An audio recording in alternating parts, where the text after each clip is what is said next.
This is how much you have right here, right to the middle I of this. have Don't come gone. in I my have area. encroached into your space. I Damn, remember man. my first term. Someone was like, "Dude, listen, don't Dude. go over there." He was serious. That's what he was saying. Oh my lordy Jesus! thinking I of bet it. he's fun to be in bed with. Oh my Oh my God. What? Well, I sat beside Representative Nodder Uh, on the other side. You know who I'm talking about? yeah. Oh hell. And And you still played at ass every day. well, every minute we were doing something, she'd be like this, and I couldn't help but see because she had the size of mine, and it was the Republicans, and she was reporting in from the committee to the Republicans. Boy. Okay. I'm like, do you sleep at night or do you just like report in? It's a tweet. It's just a tweet thing, I guess. All right. This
Okay.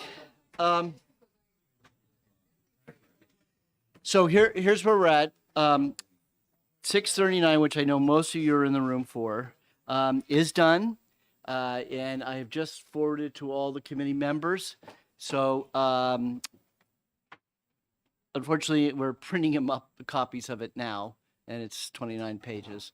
So that might take a little moment. So in the meantime, we do have two other bills that I thought I'd address. If they don't show up, then I guess maybe I'll just collect email addresses and send them all to you. Okay, so, but we do have two other bills that we're taking up today. So the liquor subcommittee, the first one is 279, and we do have an amendment here for 279. Yep. Will Representative Ammon be doing the clerking today? When it comes to subcommittee, I generally do it myself. Okay. So, Rose, you can do it if you would like. I you don't want to know- do it? I don't know the process. Oh, well, we He's did. You're an expert. Yes, you're right. Okay, here's a, pass this amendment around. Okay, see how that goes around. Okay, so what this amendment does is basically adds that for the under the current law, the fine is 5,000 and up to 10 days. We're going to change the first offense is going to be fine 7,500 rather than 5,000 and up to 15 days. But then it goes on and says, if there is documented attendance of the licensed personnel at a commission-sponsored educational program before the injury or death, either online or in person. If there is no such documentation, the suspension shall be 30 days. So this is the attempt is to create a carrot to for restaurants and licensees to make sure all their employees are, or at least the employees they think might overserve, that they would make sure that they have a carrot to be inspired to make sure that their employees are trained. So, any questions? Yes, Keith. I'm not on the subcommittee, am I? It doesn't matter. Just observation, Yep. A change in this latest version, the second offense, the license shall be revoked. Correct. So that's a change from the previous. No, that's actually current law. That's current law, but I mean, the previous version of this bill that we saw. It did not have that second Right. paragraph because it was written mold. It was mold. Yeah, it was setting up as a separate RSA. Right. So, any other questions? Any questions from the audience? I have a question. Yes, So Representative Sullivan. You so you've changed you've increased the fine and the days, right? 'Cause it Yes, used to be the 10. fine is increased to from 5 to 7,500. And yeah, but the days went from 10 to 15. Correct, but it's still up to. Oh, up to. So that gives the commission a little bit of wiggle room to decide how severe they think the situation is.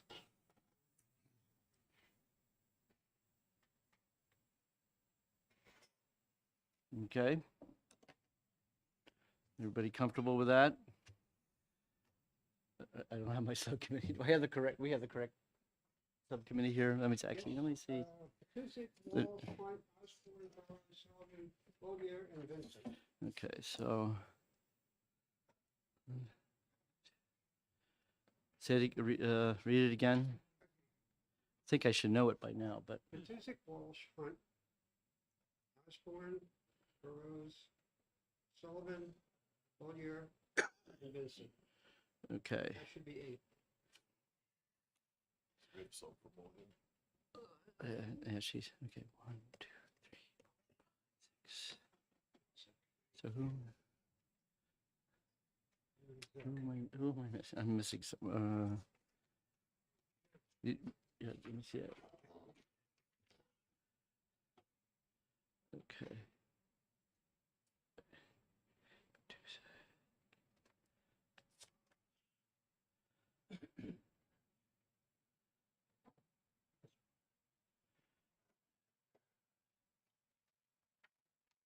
Okay, now I got it.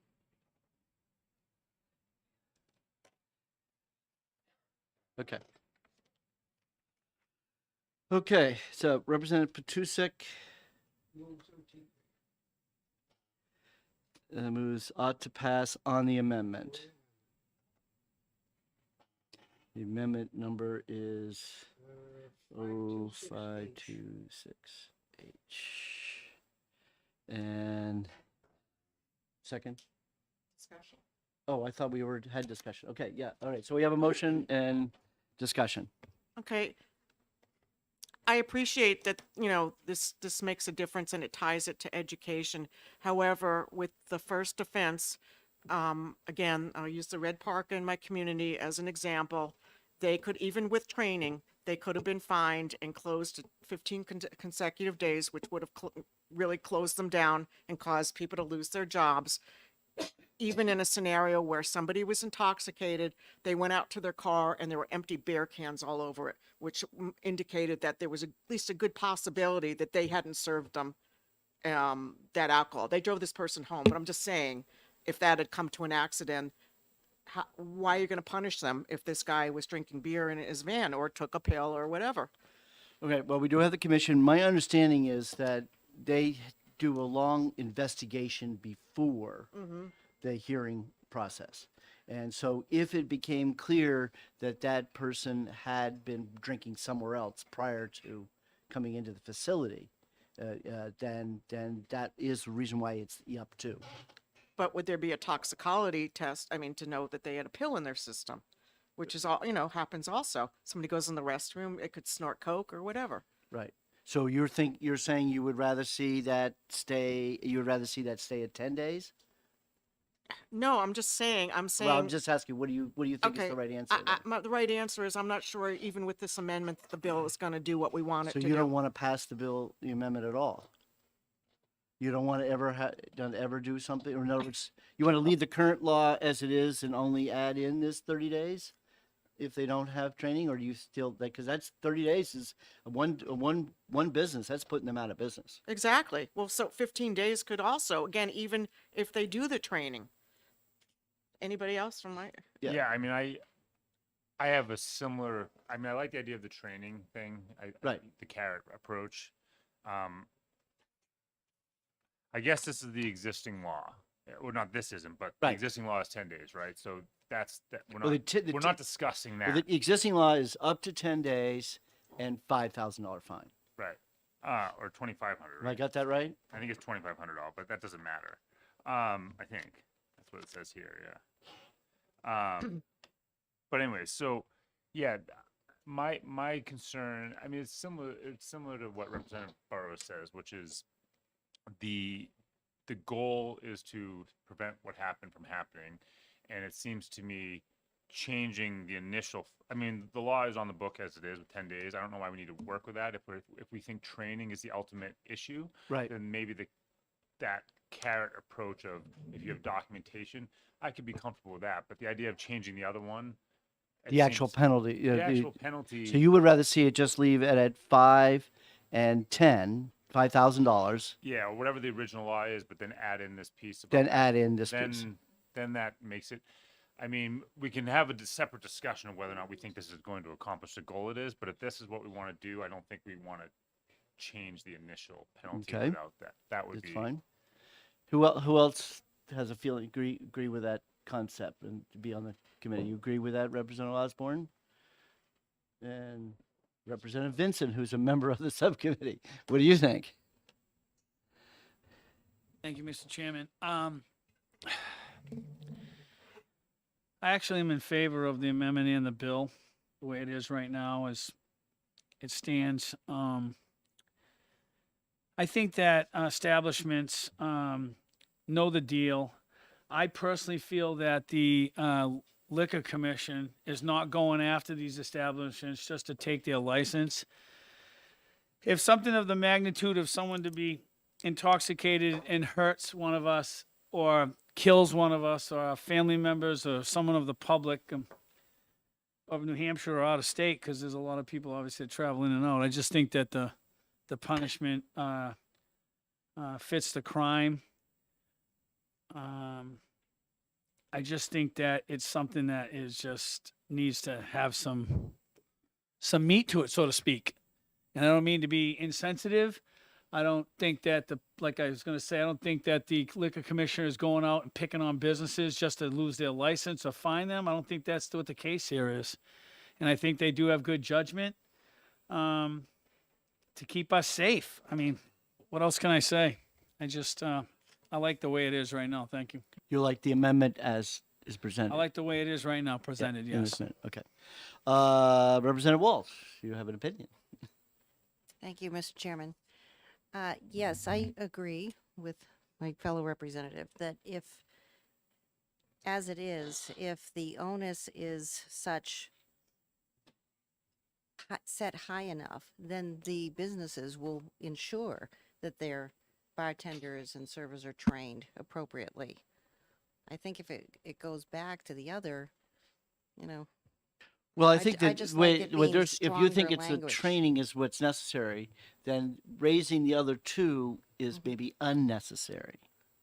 That's what I think is what I'm hearing from these committee members, which is Oh. that because we're bringing in this whole new draconian concept that you could be shut down for 30 days if you didn't have training, why do we need to raise the fine from 5 to 7,500, or why do we need to raise the commission's 10 to 15 days? Well, I think this ensures it. It helps to ensure that the training occurs. Well, actually, would undermine the training if they think they'd get away with that. Right? Oh, I hear you. I Okay. may speak. Yeah, Representative Sullivan. Yeah, I mean, I think what Representative Hunt was saying is how I view it. So if I own a bar and I have this current regulatory framework in front of us, and we now have this new regulation coming in saying that we have this current law that we understand, or if we get caught breaking this law or violating this regulation, then we could lose our licensing or our business has to close for 30 days, and we pay this increased fine. If the people haven't been trained, there's now an incentive to train people. If we think training is going to be the solution to this problem, which it sounds to me from talking to people over the last few weeks, people are concerned that maybe these bartenders aren't properly trained. I don't know that the 15-day suspension or the changing of the initial framework in any way incentivizes. It doesn't even impact the incentive to train people, because once you start training it, you are exempt from this 30-day thing. So I think the 30-day thing is the carrot that's going to try to get them going. That's how I interpret the way this law works, and so that's why I say we shouldn't play with the other one and I got it, John. incentivize people to go for 30-day training if that's what you really want. So you want to respond? You don't have to. Yeah, I did. Okay, Representative Patusek. Thank you, Mr. Chairman. Some of you, can you hear me? I put forward this amendment and think it should pass. I am a licensed server in the state of New Hampshire. I went through the training. I aced the test. I've been a bartender on and off since the 60s, and I believe this is the deterrent. I think another carrot, which could be hung out there in the future, is that if all your servers are licensed, the insurance premiums might go down, which would mean that their liability would be decreased. So I think this is a good amendment, and I think it should pass. And if for some reason we want to improve it next year, we can improve it next year. But to put something in place like this now is very important. Thank you. Okay. Well, I'm going to make sure I hit everybody who's on the subcommittee first.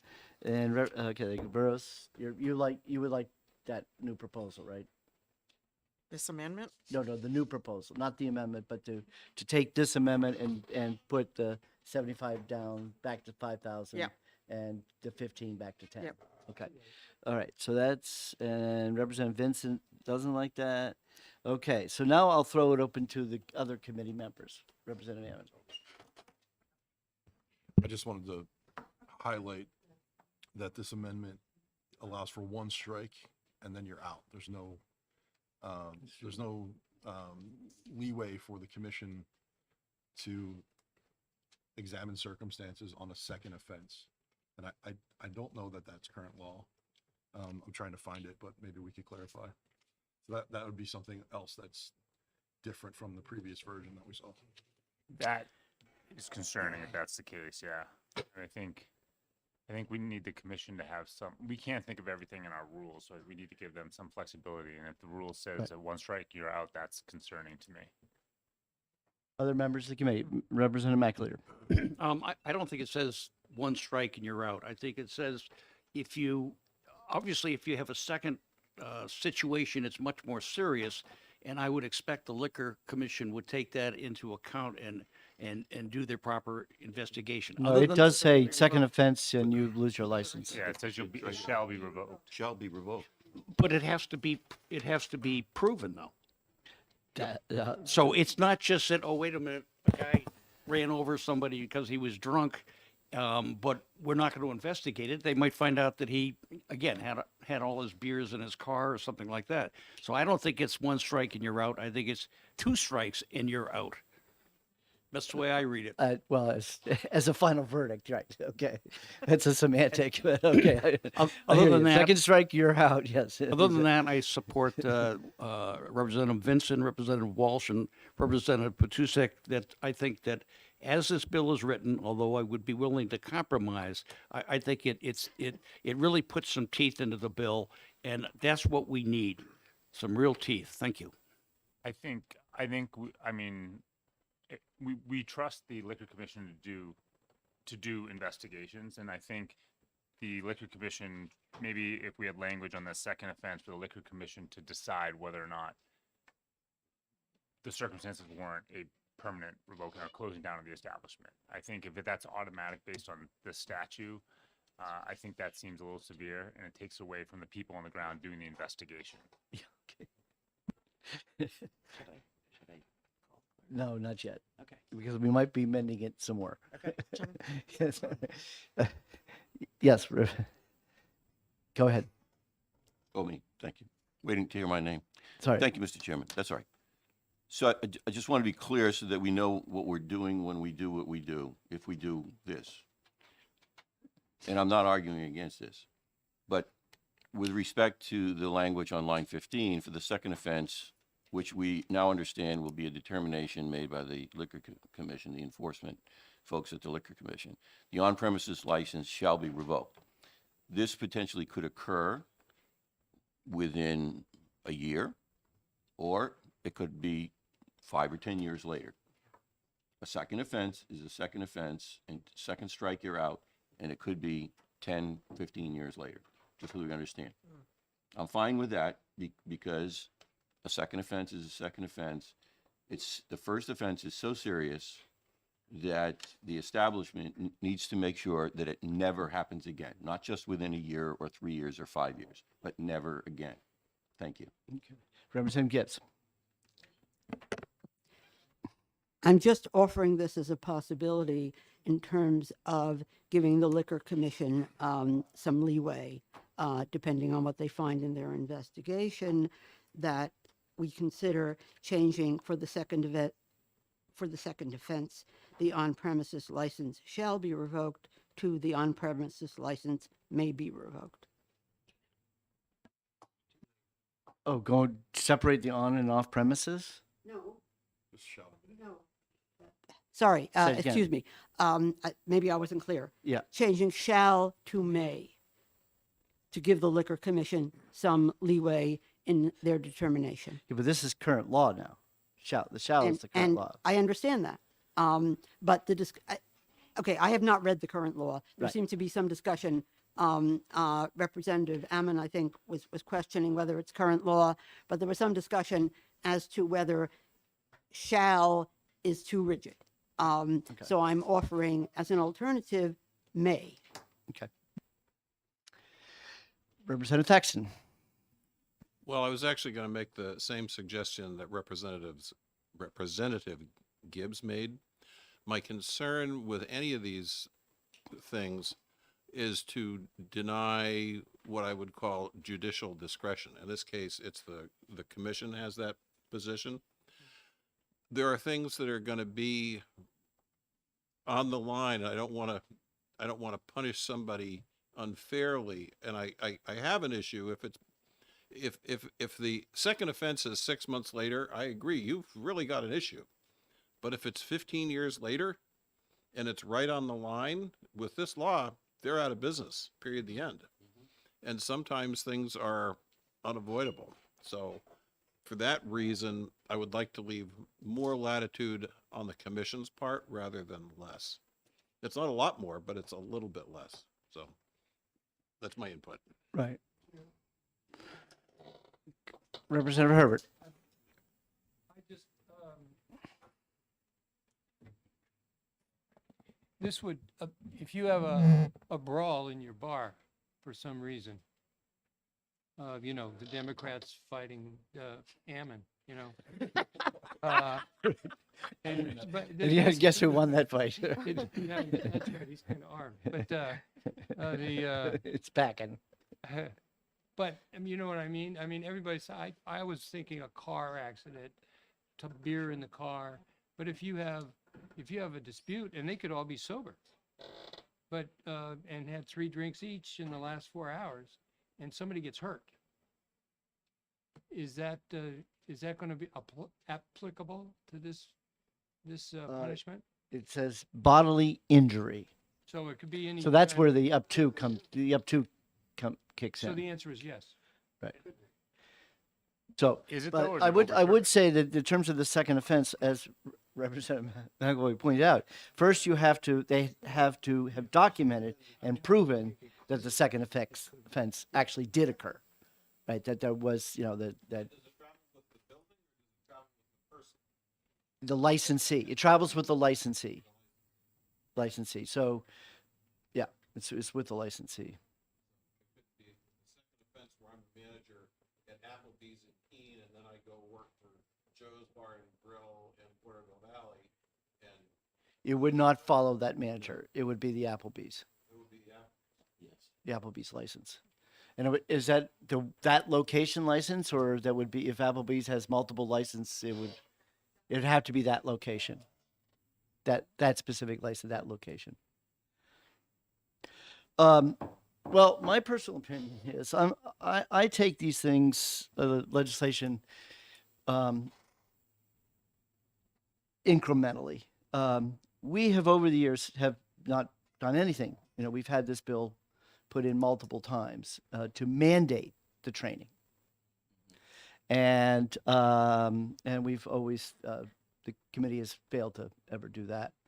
So, given that I'm the one who said, well, why don't we do it this way? I guess I'm more apt to say that I was offering that up as a compromise from not passing something. The changing of the penalties and the timeframes, I think, was trying to relate it to the current, that we would take more steps further what the bill was. But since I've come in with this kind of compromise, I guess I'd be more apt to be willing to stay with the 5,000 and 10 days, on the assumption that then this is only a little incremental piece. It's a carrot. So it's a compromise is a carrot, and so it seems a solution to the problem without having to dramatically change it. So if the senators feel differently and they want to have more, or as Representative Putusek just said, if we need to come back and visit it because we feel that wasn't enough, we can certainly do that. But I guess I'd be more inclined to stick with the current law, but just add in this new concept. So how many people were The new outraged? that I said- concept being what, just to clarify? The new concept is if they have not had the training, it's the automatic 30 days. And what do we think about the the language of the second- shall revoke license on the second offense? Do we I, want to I give would the- just, that's current law. Shall be revoked for second offense. That's current law. There is no 1A. Current. Oh, current law is 3. Oh, jeez. 3 what? Okay, so that would turn the shall into may. Okay, I guess. So right now the current law, what is it? Does it say anything about the second offense in the current law? Okay, so I would be more apt to leave the current law in place. I'm comfortable with that. And just only thing to change is just adding in this extra 30 day, the 30 day only if on the first offense, 30 days added, if the employee didn't have training. Yes. So, Mr. Chairman, because I think illustrations always help, if we could go back to the unfortunate event that was described Yeah. to us by the family that lost their daughter. What would happen here to this establishment, it being the establishment's first offense, Right. that they could be fined $5,000 Correct. and be closed for up to 15 days, 30 days. 30 days, well, it says. I It thought would be says- mandatory 30 but- because they but- didn't have But training. now it would be 30 days because, yeah, I hadn't gotten to that Yeah. yet. Oh, I see. I'm sorry.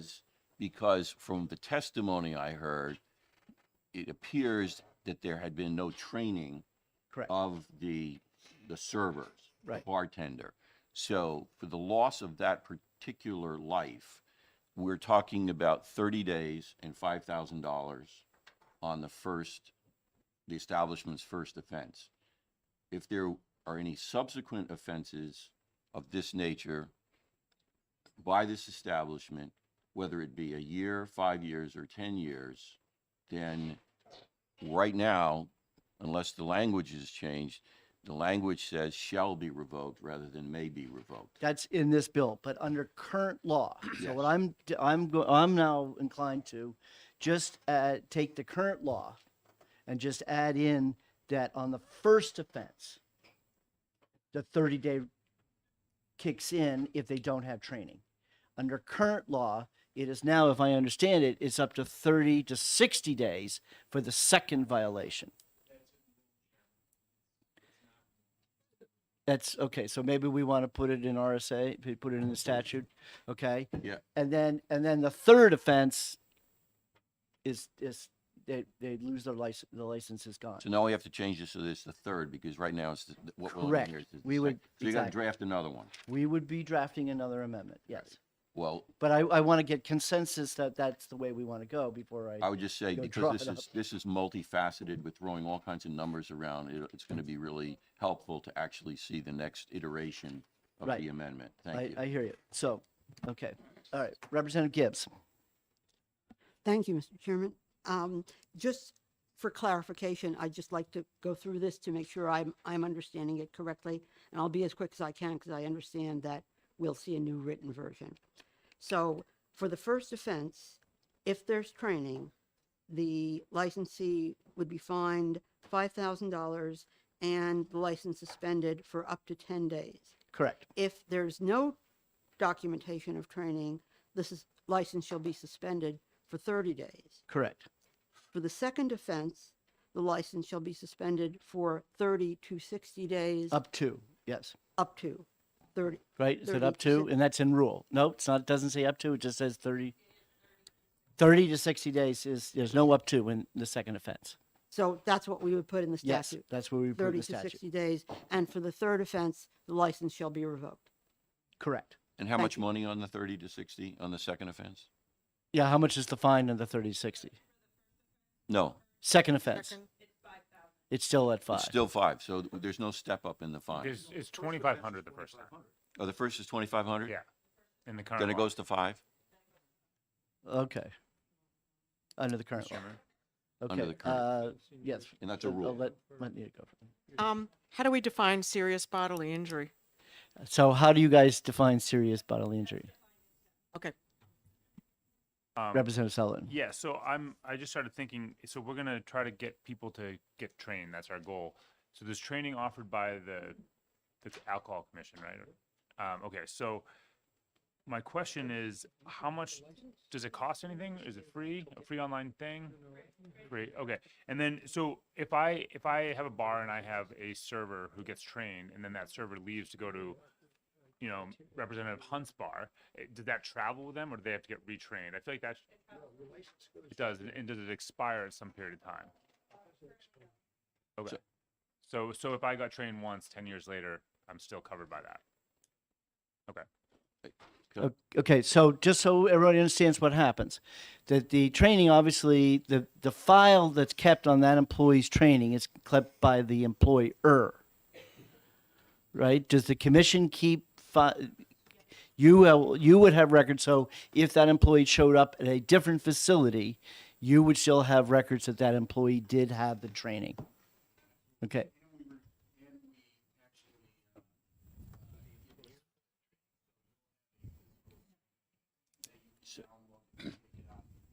Okay, right, so you get somebody to suitable framing. Right. Okay, Representative, So I just have a question about the training. I've never seen the training, so obviously, I mean, I haven't taken the training, so. And I heard somebody disparage the training as, quote, a joke. Now, I understand that anybody can characterize anything the way anybody wants to characterize the training. So I'm not saying that the training is a joke. I'm just saying I heard this. But that prompts the question, is this training, these training modules, have you developed these in-house or with the assistance of others in the field and, for example, partners in other states? Could you just describe briefly how you put the training modules together or how you obtain them? Thank you. Yes, so they are created in-house. The training goes over a very comprehensive amount of information. It includes license requirements, it includes fake ID detection, it includes detection on visible signs of intoxication. It also goes over server liability, license liability, and also discusses responsible business practices for licensed establishments that they can implement in order to prevent instances like this. It goes over statutes that are relevant to not only their license type, but the entire industry. We have this training program is updated every year. We evaluate it every year. We are part of several national groups in terms of the regulation of alcohol. We are on education committees within those groups where we meet annually and share training programs with each other. So there's a lot that goes into these training programs. We have ones that are specified for one-day licenses. We have ones that are specific to retail tobacco. There's management-directed licensing. There's server-directed licensing. There's off-sale directed licensing. There's on-sale directed licensing. There's direct shipper training. So all of that, there's several different training programs. We have a training program that's specific for liquor security. So we've tried to cover all the bases within each licensed establishment, and much of the training is data driven and relevant to liability, New Hampshire laws and regulations. Quick follow-up. further question. So thank you for the comprehensive response. So in short, would you say that your training piece would pass scrutiny as best practices because of how Absolutely. comprehensive it is, the work that you do, the consultations with peers and so forth, that you would feel comfortable having it looked at in terms of best practices, and you feel very confident that it would pass with flying colors? Absolutely. Thank you. Okay, Representative McAvoy. Thank you. I think last time you were here, I asked you this question, and I'm not clear on whether you would do in-house training. In other words, if I had a owner, want to put on a class in person, now how much would that cost? Zero. Okay. Secondly, we mentioned that a licensee in a case could lose their license. How about the server? How about if there was a specific server involved, would they lose their certificate of training? There is no bartender or server license in this state. There is a potential for criminal charges against a specific server. The training is just a training certificate identifying that you took the training. There's no server license. There's no This is revocation John of Hunt's that. rule of licensure. We create license so we can take it away. So if you don't have a license, there's nothing for us to take Well, away. I'm asking about the certificate. Could you revoke the certificate? No. Okay, thank you. Okay. Yes, Representative Walsh. Just going back to the new verbiage for the new amendment that we're working on. Potential amendment, yes. Potential amendment. So for the second offense, is there a dollar amount? I think that needs to be stepped Yeah, up so as well. that was my on my notes here. Okay. Can we go through the 3 steps? So the first step is, you say it was 2,500 10 days. and up to, or just says It is 10 days? not up to, it is it is a 10-day. It's a drop dead 10 days. Okay. 2,500, 10 2,500. days. The second offense, The second offense is a suspension for 30 to 60 consecutive days and an administrative fine of 5,000. and that's not up to, that's a fine of 5,000. Correct. Well, it's a shall not exceed 5,000. Okay, so that is an up to. That's an up to. Okay. Whereas the 2,500 is hard on the first offense. That is a shall not exceed either. That's an up to also. Correct. Okay, so that's up to 2,500, hard 10 days. Statute or rule? This, well, this combination, fines. it's evidently a combination of 2. So statute a statute allows for a maximum fine of 5,000 and for penalties that include suspension and or up to revocation. So it set the limits. Correct. It didn't set the tier system, it Correct. set the limits. The tiers are in rule. So the second offense is actually kind of has its own tiers as it is right now. Okay, So for the second offense, a license suspension for 30 to 60 consecutive days or an administrative fine which shall not exceed 5,000 and a suspension of not less than 10 nor more than 60 consecutive days. oh, so it's not even 1, it's 10 to 60. It's if you so it would be it's tough to decipher here. It would be if you do a $5,000 fine, then there's not less than 10 nor more than 60, but you can have a suspension for 30 to 60 if you don't do a fine. Oh, so the commission has a wiggle room on the fine. License suspension for 30 to 60 consecutive days or an administrative fine which shall not exceed 5,000 and a suspension not less than 10 or more than 60. Excuse me, So it kind of contradicts. have you gotten into these situations?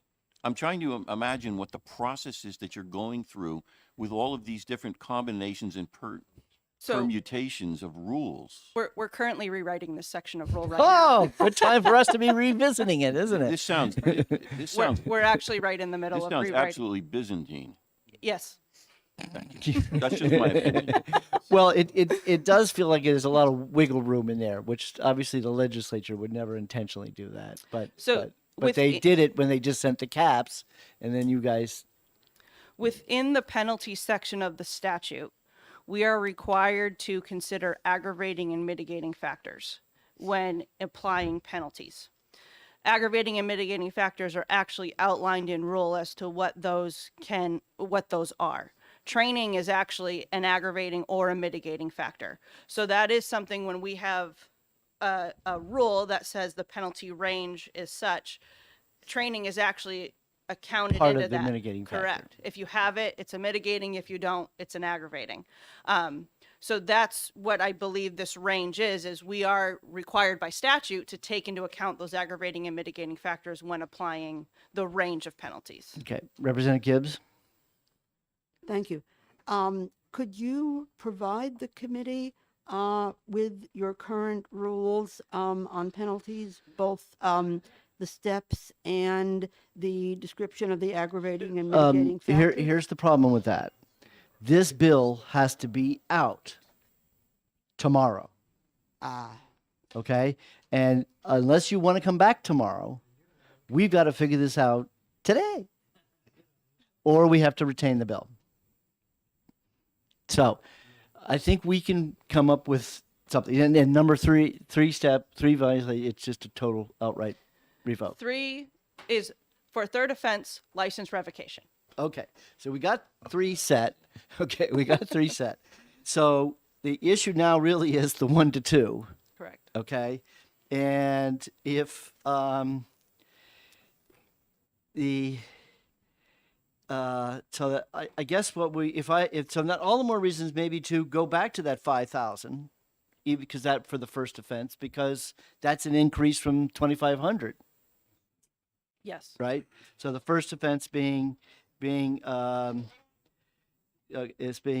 So if we go to 5,000, and then and it is the up to 10 days. Did you say not to exceed? It's up to 10 days. Okay. So that's the 10 days up. Oh, no, I'm sorry. The fine shall not exceed 2,500. The suspension is for 10 days. The first Okay. offense is for 10 So days. all the reason why 10 days is a good number too. So then the issue is the second violation.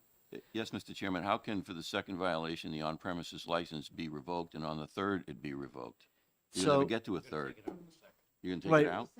I'm thinking we're gonna take out the second. We're Yes. just gonna have the first offense. Yes. And do we want to really wait to the third That's a to revoke? good question. Do we? Yeah. Has anybody ever been twice? Have you ever had a scenario where the operation was so egregious that you wanted to revoke the license on the first offense, but were unable to? Well, Yes. Yeah. So, Yes, but were you absolutely. able to do it under No. current law? That would be the case we have in Right. front of us The- now. The Right only, now. We're the so only outrageous penalty, that we would have what? Well, yeah, we so would've is there a way to structure the sentence in such a way that revocation is always an option, but after the third offense, there is no choice? That's what right now. Well, yeah, no. Right now, I mean, in terms of right now, the penalty is 10 days and a fine not exceeding 2,500. That is the only No option matter we how have. bad you No are. matter how bad it is, no matter Except aggravating or if the- mitigating factors. But that's if we the penalty. pass something today Yes. with this amendment, it would be at least 30 days if I- the person didn't have the training. Well, no, I understand that, but I want to, on the one hand, I want to give them more latitude saying, I can pull your license on the first offense if you are really egregiously bad. But on the other hand, I'd like to extend it and leave it where we have 3 strikes and you're out. Okay. But I also don't want to screw the whole process up so that nothing gets done, so. So if I understand correctly, Mr. Chairman, what you're saying, Representative Saxon, is you would want to give the discretion to the Liquor commission. Commission that To be a little more severe on the that first. they could be they could be very severe with the first Correct, judgment and revoke. correct. And or they could be on the second, but by the time you get to the third, We have nothing to discuss. we are saying by the action that we're taking, that the commission would be mandated Correct. to revoke, no extenuating circumstances, boom, done on the third. So if 1 maybe, 2 maybe, 3 no maybe. Right. Okay. Yes, Representative McAleer. Yeah, but just to clarify that on the third offense, just because something happened, again, it wouldn't be revoked. The liquor commission would still have to investigate and Yeah, Yeah, all that- that that is- still that all still exists. Okay. Have we ever had a second offense? We've never had a second offense. So I guess I'm more apt to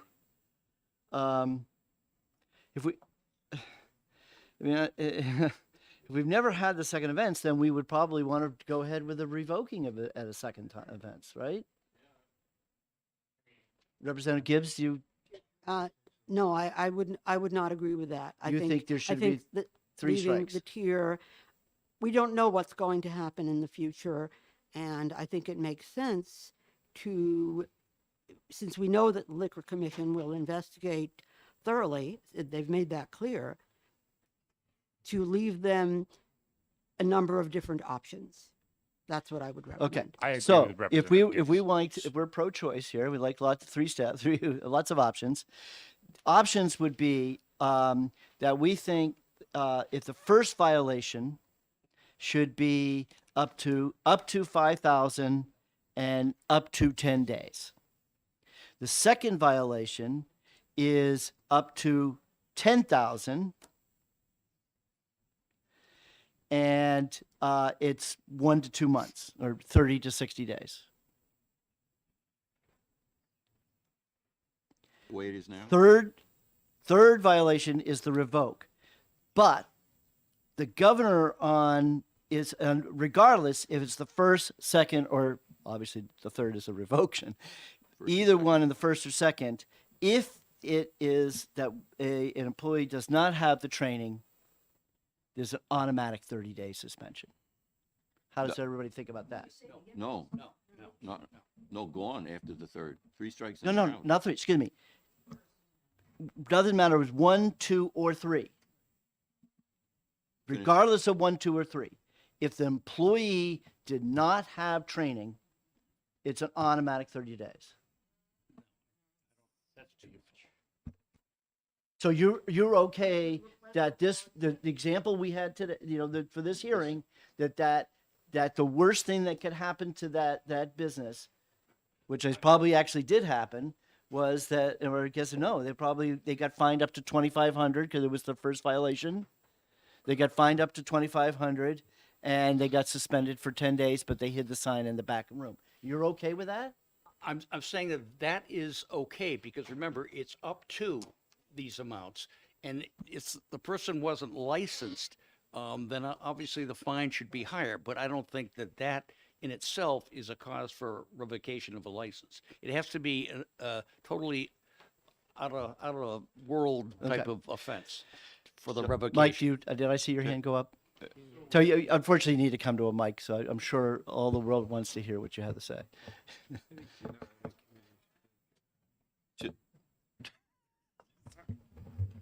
Good morning, Mr. Chairman and members of the committee. For the record, my name is Mike Summers. I'm the president and CEO of the New Hampshire Lodging and Restaurant Association.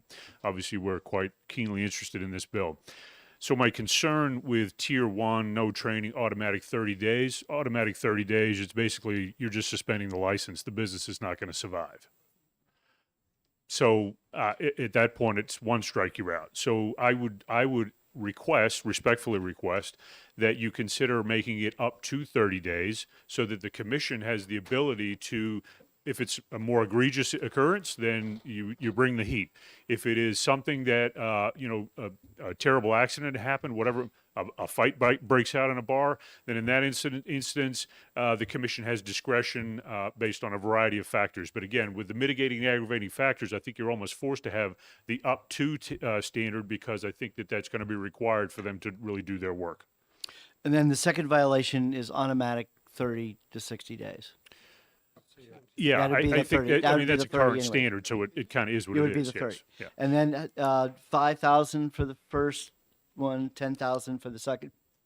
I think we can live with that. Yes. Well, Again, I I think, think that's the current law. You probably could live with it. Yeah. well, no, because I think the first offense is 2,500, and I Oh, think that, 2,500, right. Updating Okay. those amounts, I think that is reasonable and appropriate. Okay. And again, the nature of the story that was shared is just horrific. But I guess the other thing that I would share with you, just as you contemplate this piece of legislation, please recall that in the state of New Hampshire, we have a lot of family-owned businesses that have been here for 75 years or more. So when you talk about 1, 2, 3 strikes, I mean, that could literally, the way this is drafted, my understanding is this could literally be spread out over 75 years, but you could still have your license suspended. So I don't know how you address that, but I Right. give you that put as that a, out. That is a caveat. right. Okay. Thank you. Thank you very much. Does anybody have specific questions to him? No. Okay. I just Okay, wanna thank go you. back Yes. to the- And then, so oh, as we Representative try to Walsh, break this I'm sorry, down- I didn't see you. You got a flail on your hand. So, excuse me, Mike, we do have a question. Not for him. Okay, thank you. Okay, so before I take questions, I want to have Mark come back and Danielle. So what we're playing now with is the first is to be up to 5,000. So we're doubling that fine, and up to 30 days. So that gives the commission a fair amount of negotiating. I guess we say, yeah, well, in terms of whether it should say 25 to 5, or whether we just say up to 10, up to 5 for that first violation. Would you rather have the 25 floor still there? Yeah, a range. A range is preferable because it Okay. gives us So bookmarks for to work first within. violation, 25 to 5, and up to 30 days. Okay.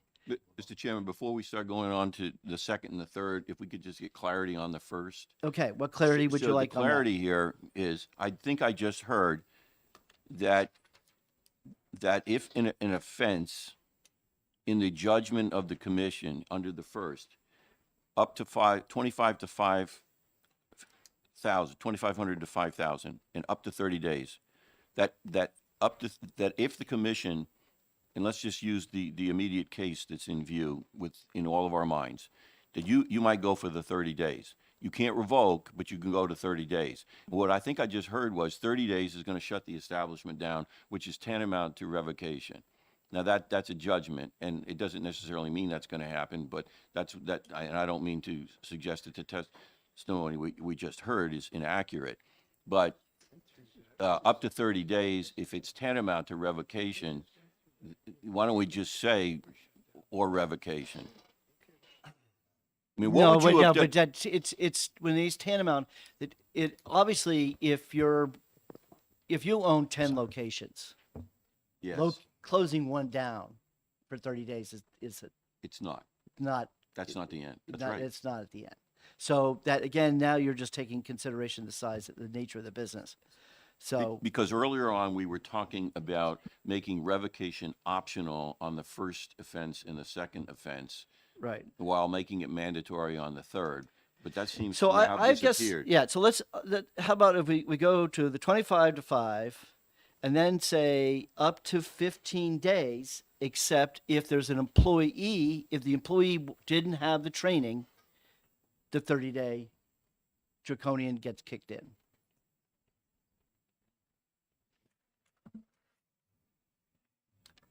And just go, and then instead of going to 30 days, go 15 days, go back to this, or 10 days, which is the current law, right? 10 days is the current law.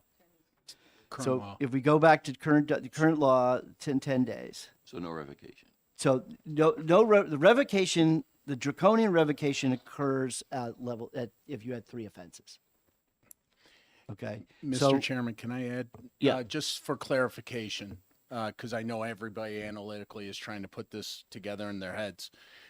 Just to Representative Terry's point, this doesn't preclude due process. There will be due process. There's a hearing that triggers in 10 days after this is implemented, number one. Number two is we only have control of liquor, alcohol in these establishments. That does not close them down for selling food. So they still stay open, which has been a point of contention. That's an interesting point. They still stay open. It's just They can't sell serve alcohol. Bring it in. Thank you. Sorry to interrupt. Okay, Representative Post, do you have a comment? No, that was sort of what I was looking for. And I think that's, Rep. Spear just proposed the 30 days. I think that would be with them being able to serve and not being closed down. I think the 30 days is a better option. Okay. Yes, Representative Burrows. Just want to clarify, so if we do 30 days, do you have discretion not to take it up to 30 days on the first one? If we do this? Correct. If it's up to, then Okay. in theory, the suspension would be 0 to 30 days. Okay, got it. Yes, Representative Gibbs. Thank you. Okay, are we talking up to 30 days if there is training, or up to 30 days if there is no training? We were looking at, it had nothing to do with the training at this point. With the training, it's sort of a But don't we still hanging out want to? there. don't we I still wanna still make a think that differentiation? that's what the intent of the legislation was. But I did not realize that A, that they had this tier system, and B, is that it's time for that whole rulemaking process to be revisited. So, But what I'm suggesting is that I think we still do want to make a differentiation between when there has been training and when there has not been training. right. But in that case, we would say taking in what is the current rules, what is the current situation, and where we're stepping in and saying putting in this penalty. If I could say something, so training is in the aggravating and mitigating factors. It's already an It's aggravating. already an aggravating or a mitigating.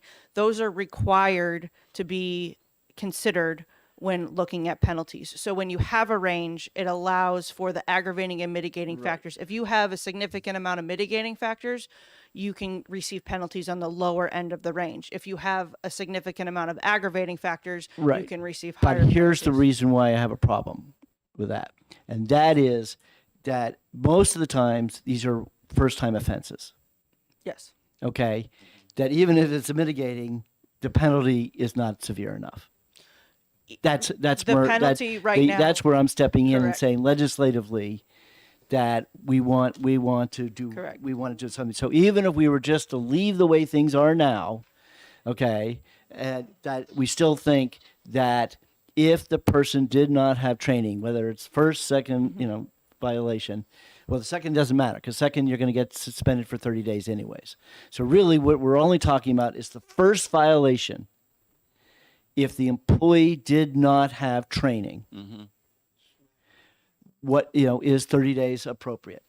Now, given that the restaurant can still stay open, it just can't serve. So effectively, then, and I don't mean to be argumentative here or to We're be trying to taking get one to side or the conclusions, other, so, yeah.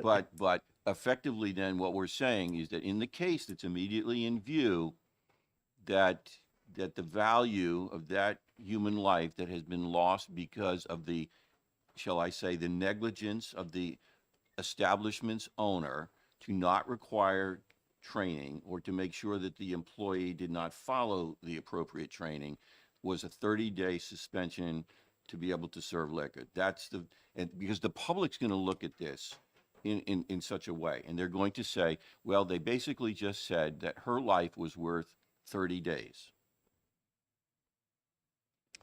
It's a way of looking at it. And So that's the way there's the well, public's okay. gonna So look let me at it. cut to the chase. So the question Sure. then is: should we say instead of for the first violation it's 10 days, so we just simply say up to 30 days, given that that is a considered mitigating factor, or do we want to articulate in the statute that the 30 days is because of the lack of training?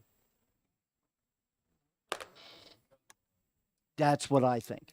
In other words, if we just leave the world alone, leave this Byzantine structure that they have You're alone, all we want to say, articulate is it doesn't matter first, second, or third, that because was really second or third. It just means that it really is going after that first violation.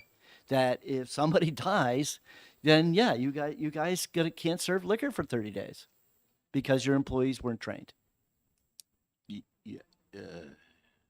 Yes, and then in response to the public saying, you just, all you did is revoke the license for 30 days.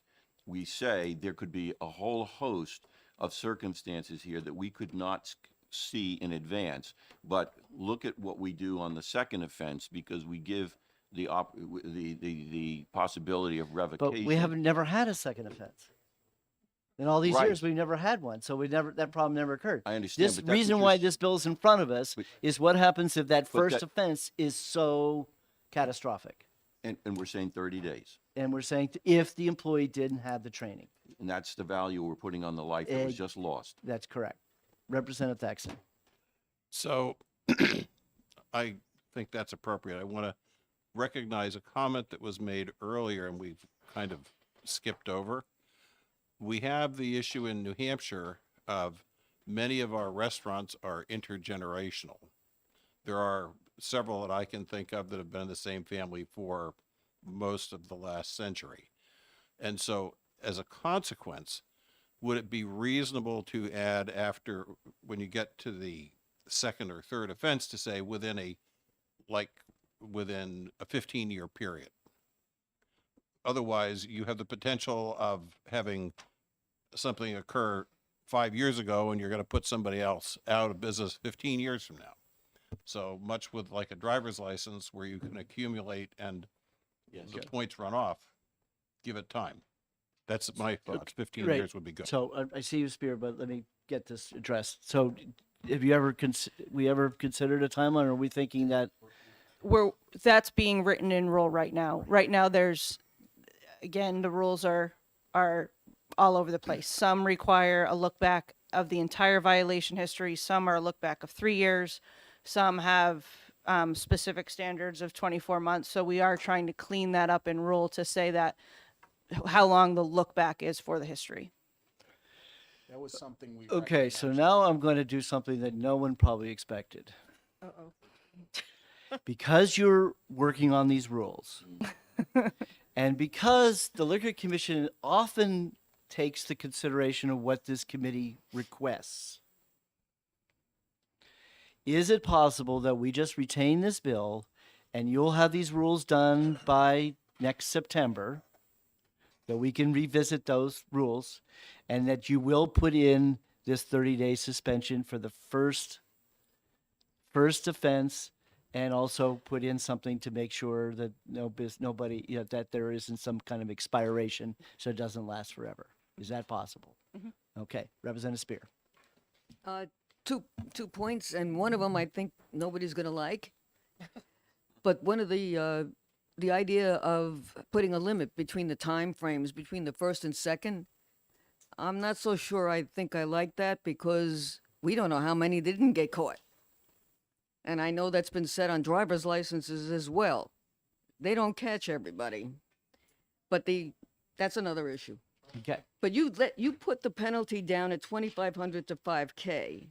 that's the current, right, that was what I was going to propose for the first offense, right? That I do have a problem with. That's saying that we're not increasing the penalty in any real way from Well, what it's the right now, its original- first offense is 2,500. Yeah, I would like to bring it back up to 5,000, which is what you said a little while ago. Right, okay, right, which I don't think the restaurant, they were opposed to. Yeah, they weren't raising- opposed to it. Okay, Mr. Chairman, this is where I believe your institutional history, your longevity as chair of this committee will come into play, because with respect to the question I'm about to ask, as well as the folks here from the Liquor Commission, and that is, so we're beginning to hear questions about lookbacks.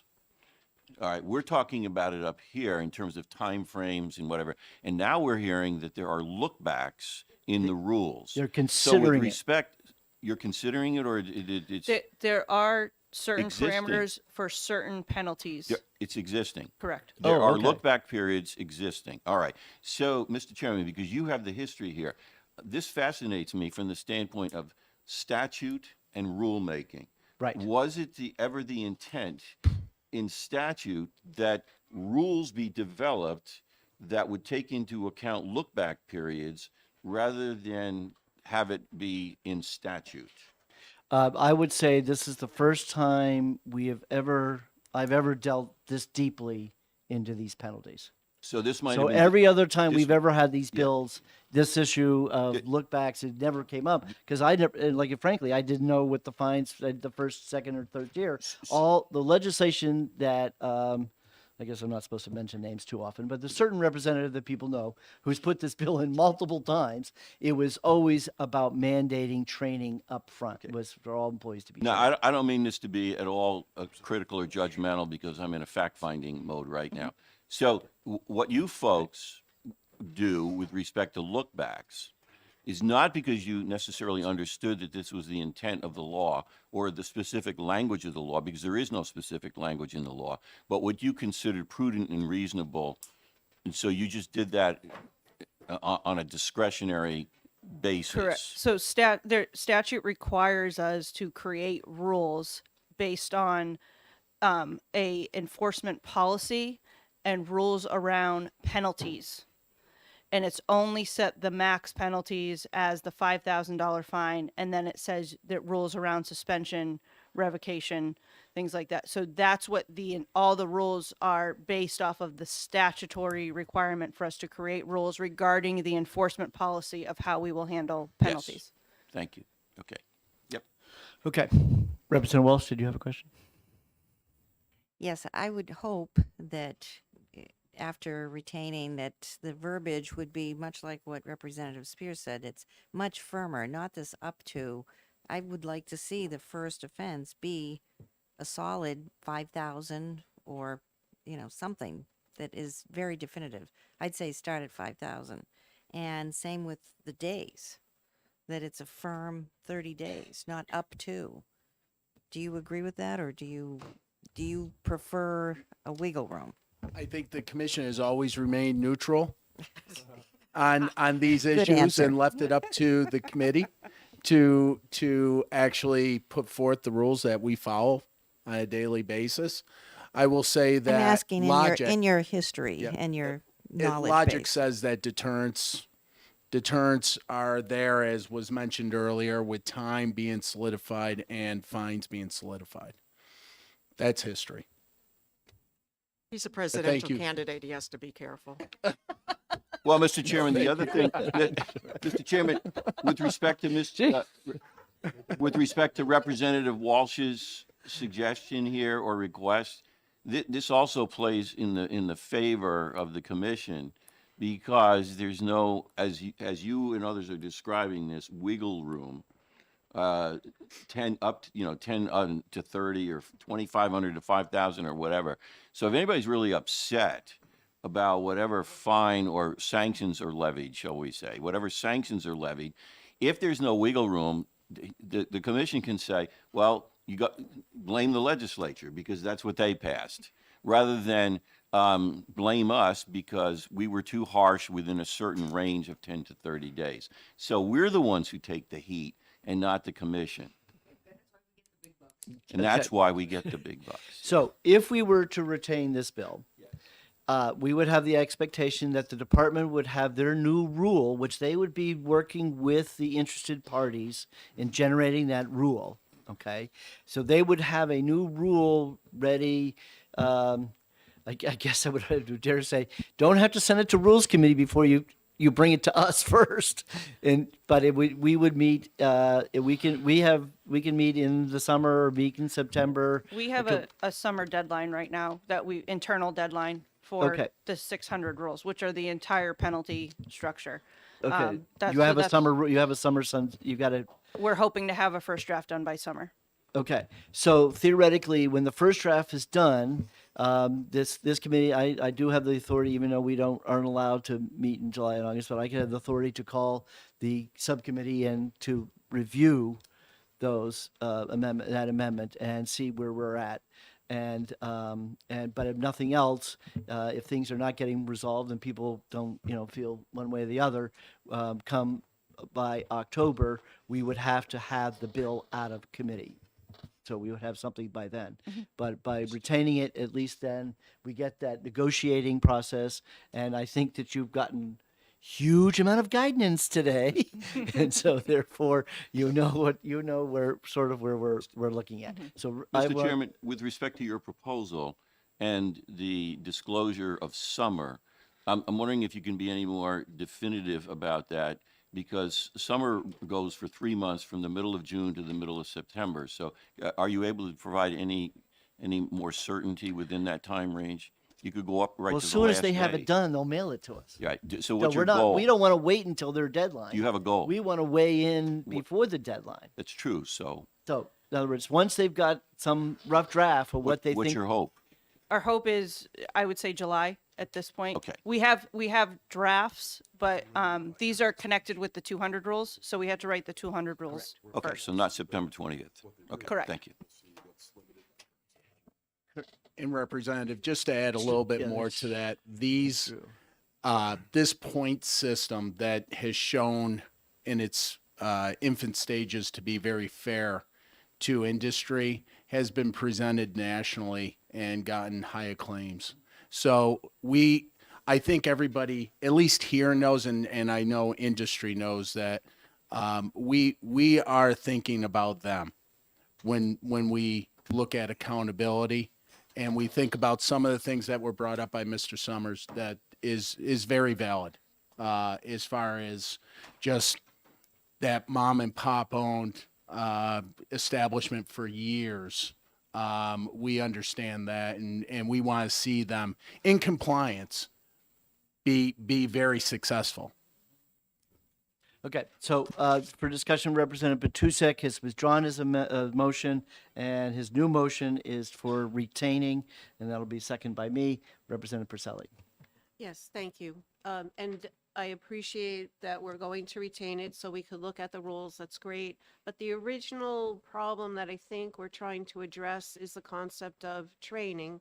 So I would like to, over the course of your evaluation of the rules, separately, I'd like to see maybe working with the industry if there are any improvements or issues with the training that have been reported anecdotally. So I think a rigorous training program, as you've described, is great, but if the server is not making good judgment, that really is the problem that we're trying to solve. So how do we make sure that servers are doing the right thing and they feel comfortable with the decisions that they're making at the busy time of operating their business? So I'd like to see some type of report or evaluation working with the industry, since we did have these anecdotal messages that the training was not comprehensive or adequate. And I'd like to understand that a little bit. We have better training, maybe, God forbid, one life is too many, but maybe better training will yield better results. Thank you, Representative.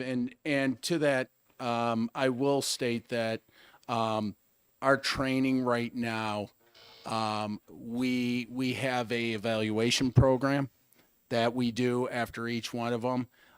When Representative Terry brought that up earlier, there's no other term that burns through us because we set the bar so high. And I know who you're speaking about, and that hasn't been brought up. The only time it's been brought up is with you, sir. So I want to talk to that licensee personally to find out where we're falling short or where they're in their minds where we fall short, because I haven't heard that, but I appreciate your candidness on it. And Representative, I appreciate you bringing that up. You both are not members of this subcommittee, so obviously this issue is way from being solved because there's a bigger problem. You don't know my problem yet. No, it's a bigger problem. It's a real big problem. So it might answer your questions. As is pointed out to me by Representative Ammon, that you can only make rules based on the current statute. So what we would, I don't know how this would be, but obviously you don't take an opinion mostly when it comes to legislation.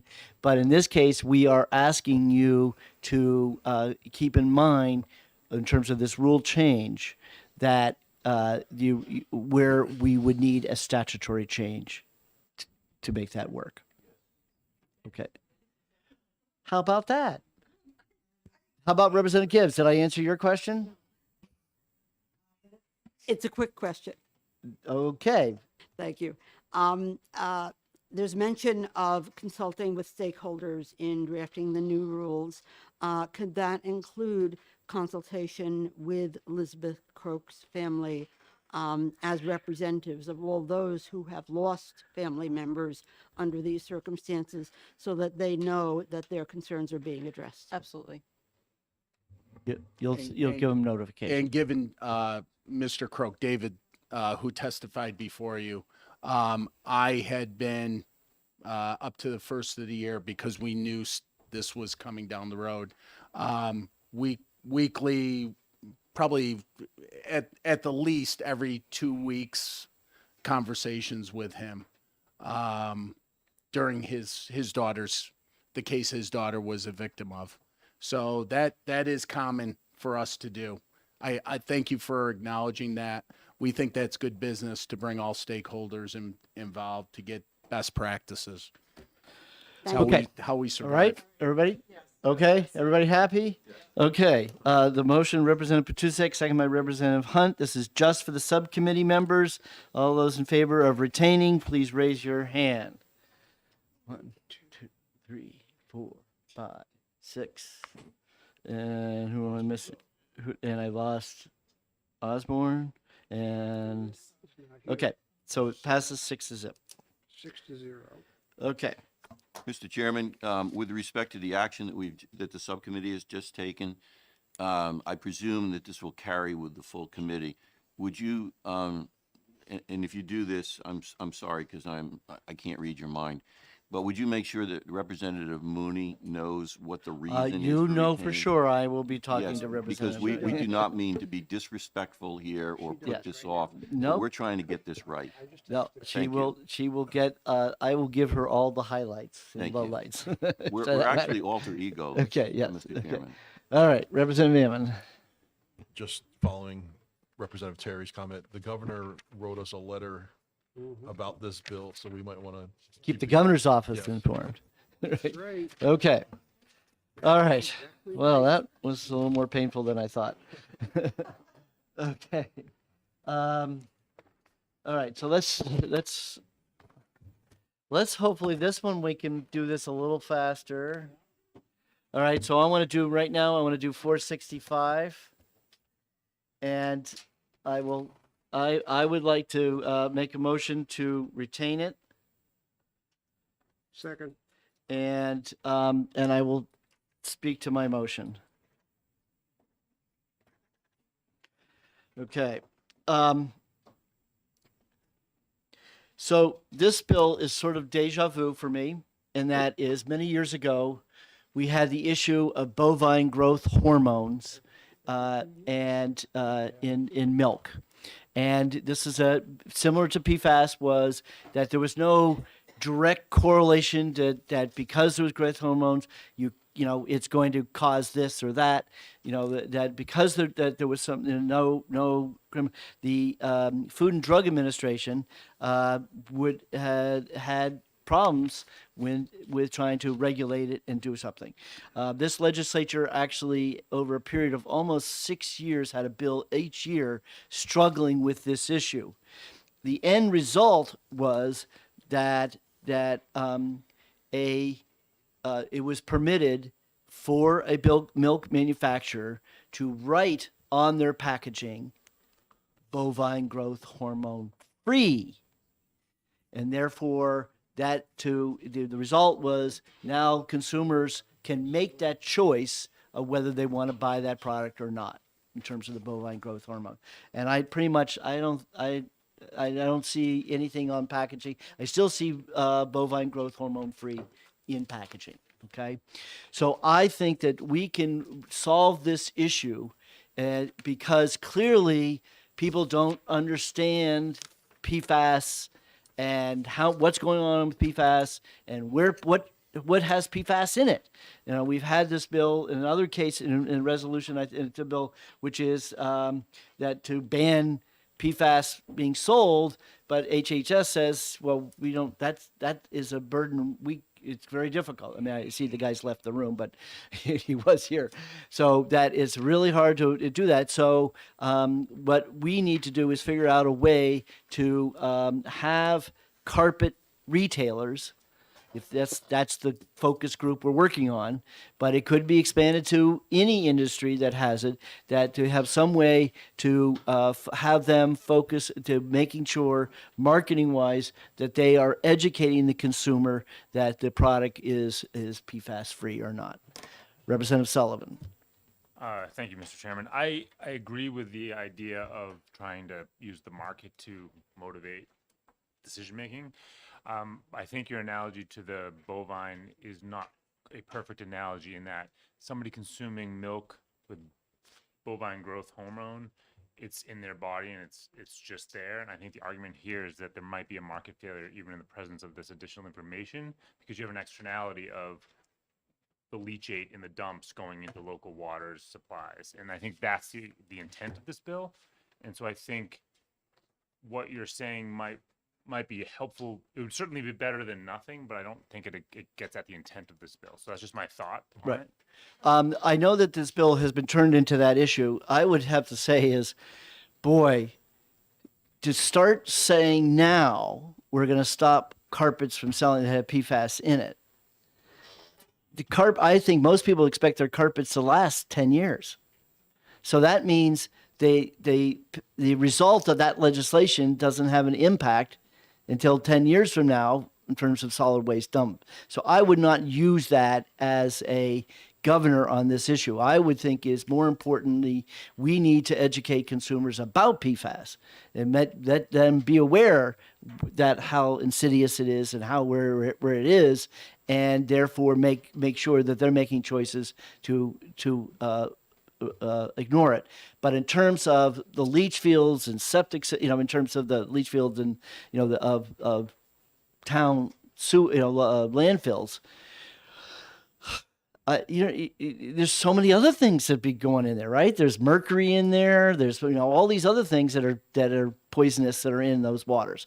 So that's a whole separate issue that people need to in terms of how we're going to deal with that leaking of that, which this PFAS is just a drop in the bucket, frankly, in terms of all the other things that are leaching in the Point water. of order. Representative Spear, yeah. We have a motion on the floor to retain this bill. This is discussion. On the bill? This is discussion. This is only for the subcommittee, and this is actually, I believe I had it on the insurance subcommittee.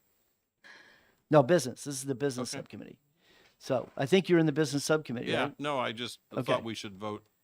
I don't want to, we could spend an hour on the merits of the Retaining potential issue motion, yeah. Right. I Okay. just wanted to All move right, so you're okay with retaining and, retaining. okay. Representative Spear. The EPA last month, January 2023, just designated PFAS as a hazardous substance and are now in negotiations to figure out how they're going to allow people to sue the federal government in a special fund for getting ill from PFAS. So the EPA has decided it is a life-threatening, cancer-causing drug. They have found 2 tests were completed this summer, absolutely linking PFAS to several different kind of cancers, and I can give you the documentation. To No, show I that. understand that, but all you're doing is arguing why we should not be passing anything and we should wait till the EPA does something. I'm sorry I said anything. No. We have to try. We Point have of to order? try. Just letting it go No. doesn't solve anything. Okay, Point of order, I think we should focus on whether we retain the bill or not. right. And not have the hearing again. So, my feeling is that this is so important to do something now, not to retain it, not to wait. Again, people are getting sick, they're dying, we have evidence of it. So I would like to take this to the floor to let the House decide what they want to do with it. And I, as I said before, if this committee comes down 10-10 with a vote, that means we're sending it with no recommendation, and then we're going to have that circus that we had yesterday. I guarantee you that's what's going to happen. Okay. So all I'm saying is that if I would much rather the bill doesn't even have it has an effective date that's 3 years out. So it doesn't really matter whether we get it out of committee now or versus getting out of committee in January. It's still long before the effective date. I'm just saying is that wouldn't it be better if something that we can all agree on and get behind rather than having everybody argue over PFAS for 10, 15, half an hour, back and forth, lay it on the table. Oh, gets pulled off the table. I mean, none of us want. I don't know you guys, but We think it could pass. that's fine. I'm just saying is that if it barely passes like that on this current amendment, do you think you got the votes on the Senate side? Okay. I mean, do you think you have the governor who's gonna, I'm just saying I understand how important this issue. I do understand. But at the same time, you have an effective date that's pushed so far out. Why are we rushing something that's only going to be a legislative nightmare on the floor? Let alone it's just Okay, it's basically my problem is that we want to send a good, clear message that everybody can appreciate. If this whole idea of that we've got this 10-10, this legislature that's so even, to me, yes, that means is whatever comes out, whatever happens, is going to be ugly because it was literally voted on by one vote. Okay, I think you said the 2 magic words, Senate, governor.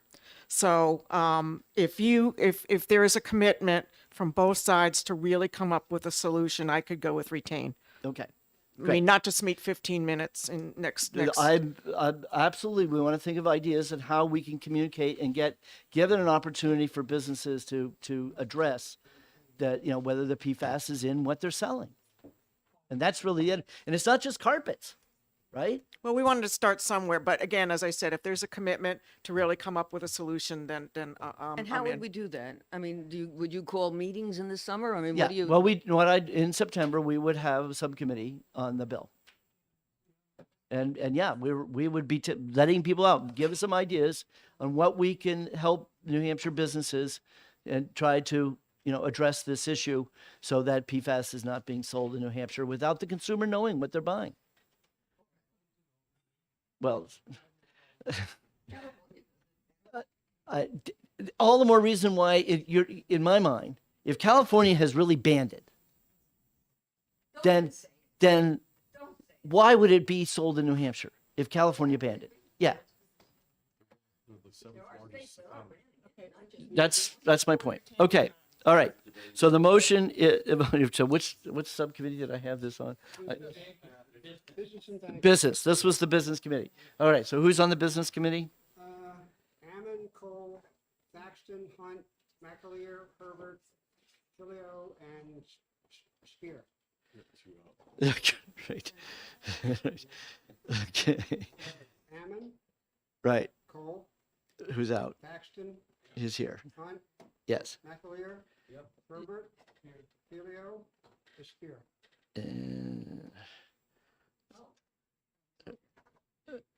Okay. So I have 1, 2, 3, 4, 5, 6 people here. All those in favor of retaining, please raise your hand.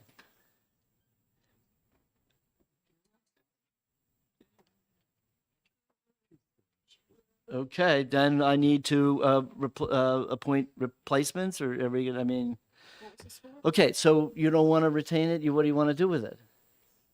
We can't pass it in its current form. That's what I'm saying. Why would you want to put that on the floor when you know the bill's flawed and What's the number on the vote? you? I just want to be Okay, okay, okay. So the vote is to retain. Those in favor of retaining, please raise your hand. 1, 2, 3, 4. Okay, those opposed. 1, 2. Okay, it's 4-2.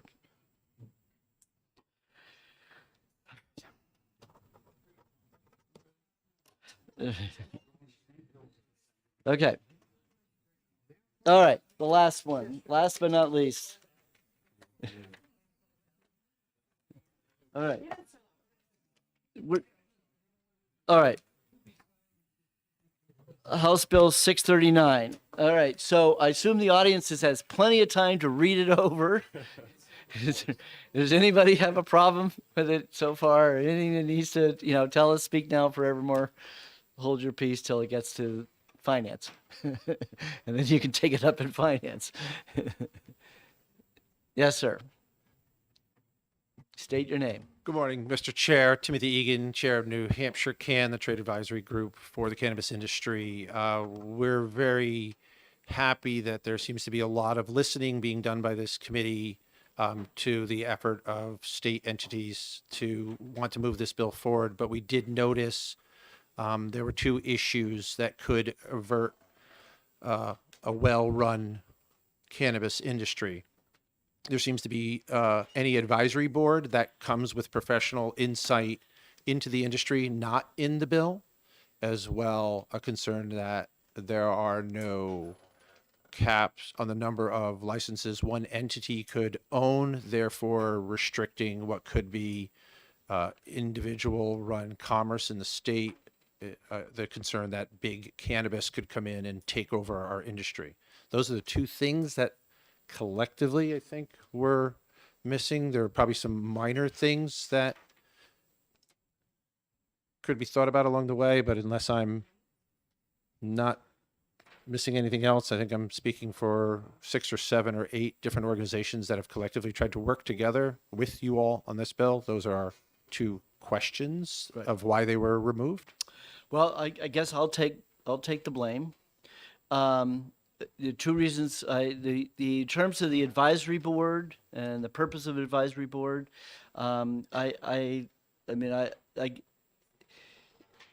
adding another level of bureaucracy is one of the things that I personally, and I think this committee generally tries to avoid. So in those two issues, that would be bureaucracy. In terms of what they're advising, I think that the Liquor Commission, when in their rules hearings, they'll have plenty of opportunity for anybody to come in and give them advice. And in terms of generating the rules, so that there was no it's just like when we do study committees, do we think commission's a good idea where you have lots of industry involved people, or do we think it's better off just having House and Senate members, and then all those people who care or have an opinion will show up to that meeting and be able to express their opinion? And it just seems like it's a more efficient way to run government. In terms of the licensing and trying to control licensing, that creates winners and losers, and that is absolutely an anathema to me, and I'm pretty sure it's anathema to New Hampshire. We are not in the business of taxi medallions, limiting licenses and limiting that stuff. We actually believe that if you're going to create something, you want to give everybody the equal opportunity to get it. And I realize that might mean there's that somebody is going to swallow everybody up, and there's consolidation in the industry. And but at the end of the day, the New Hampshire way is to allow anybody and everybody to participate, and not try to pick winners and losers. My apologies. I just want to make sure I was clear when I was talking about licensing. Is not a total number of a cap of licenses, but that an individual business, there's no control number on the amount that any one business could own. Right. Well, an example I can give you on that is, let's take Massachusetts and how it tried to limit liquor licenses, and I guess to the benefit to who? The package stores. And they said to grocery stores, they started out you can only have 6 locations. Then they went to 12. And now I think they're up to 24. I know they keep revisiting the issue. Okay. And so, when it comes, that to me, that's the first mistake was when they put that limit way back when, and to say, okay, we want to have packy stores. In terms of what that New Hampshire's model has always been, we aren't limiting how many licenses anybody can have, because that inevitably would create future legislation to have to fix that. And so it's better off just being fair up front. And one more comment, if I may. Yes.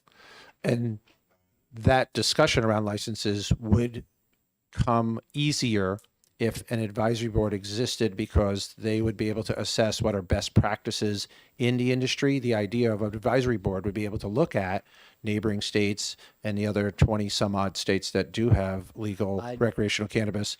And an advisory board does not come with fees and costs. While it does come with insight, it does come with a myriad of expertise. And I think I'm trying to echo, I guess, my support and answers to questions by folks in the Senate and in the corner office about, have we studied this industry and what can we bring to the table that would make the industry move smoother, and being able to access experts that are in cannabis, rehabilitative issues, commerce, all the different facets that the industry touches, being able to give that support to an agency that is exploring something they've never explored before could be beneficial to the state and move our industry faster. I don't know how it could be any different than alcohol. Alcohol is, there are plenty of people who think alcohol is a bad thing, and they absolutely have plenty of opportunity to show up to rules meetings and express your concerns. And so in terms of, setting up who's going to be on this advisory commission, that becomes political in itself. And that's, no, we want to avoid that in New Hampshire, personally. But maybe other members of the committee agree with you. I don't know how many other people agree with you, but I just think that in terms of a product that comes out of this committee, we should be consistent on what we have always traditionally believed when it comes to that no, we don't, we don't have an advisory committee over the Liquor Commission to tell them, how to address these issues. We have a lobbyist who's there taking care of that for them. Okay, so and yes, she visits with the Liquor Commission often, and so I don't think we need to have a commission. We don't have to have that political entity to express what we need or shouldn't be doing.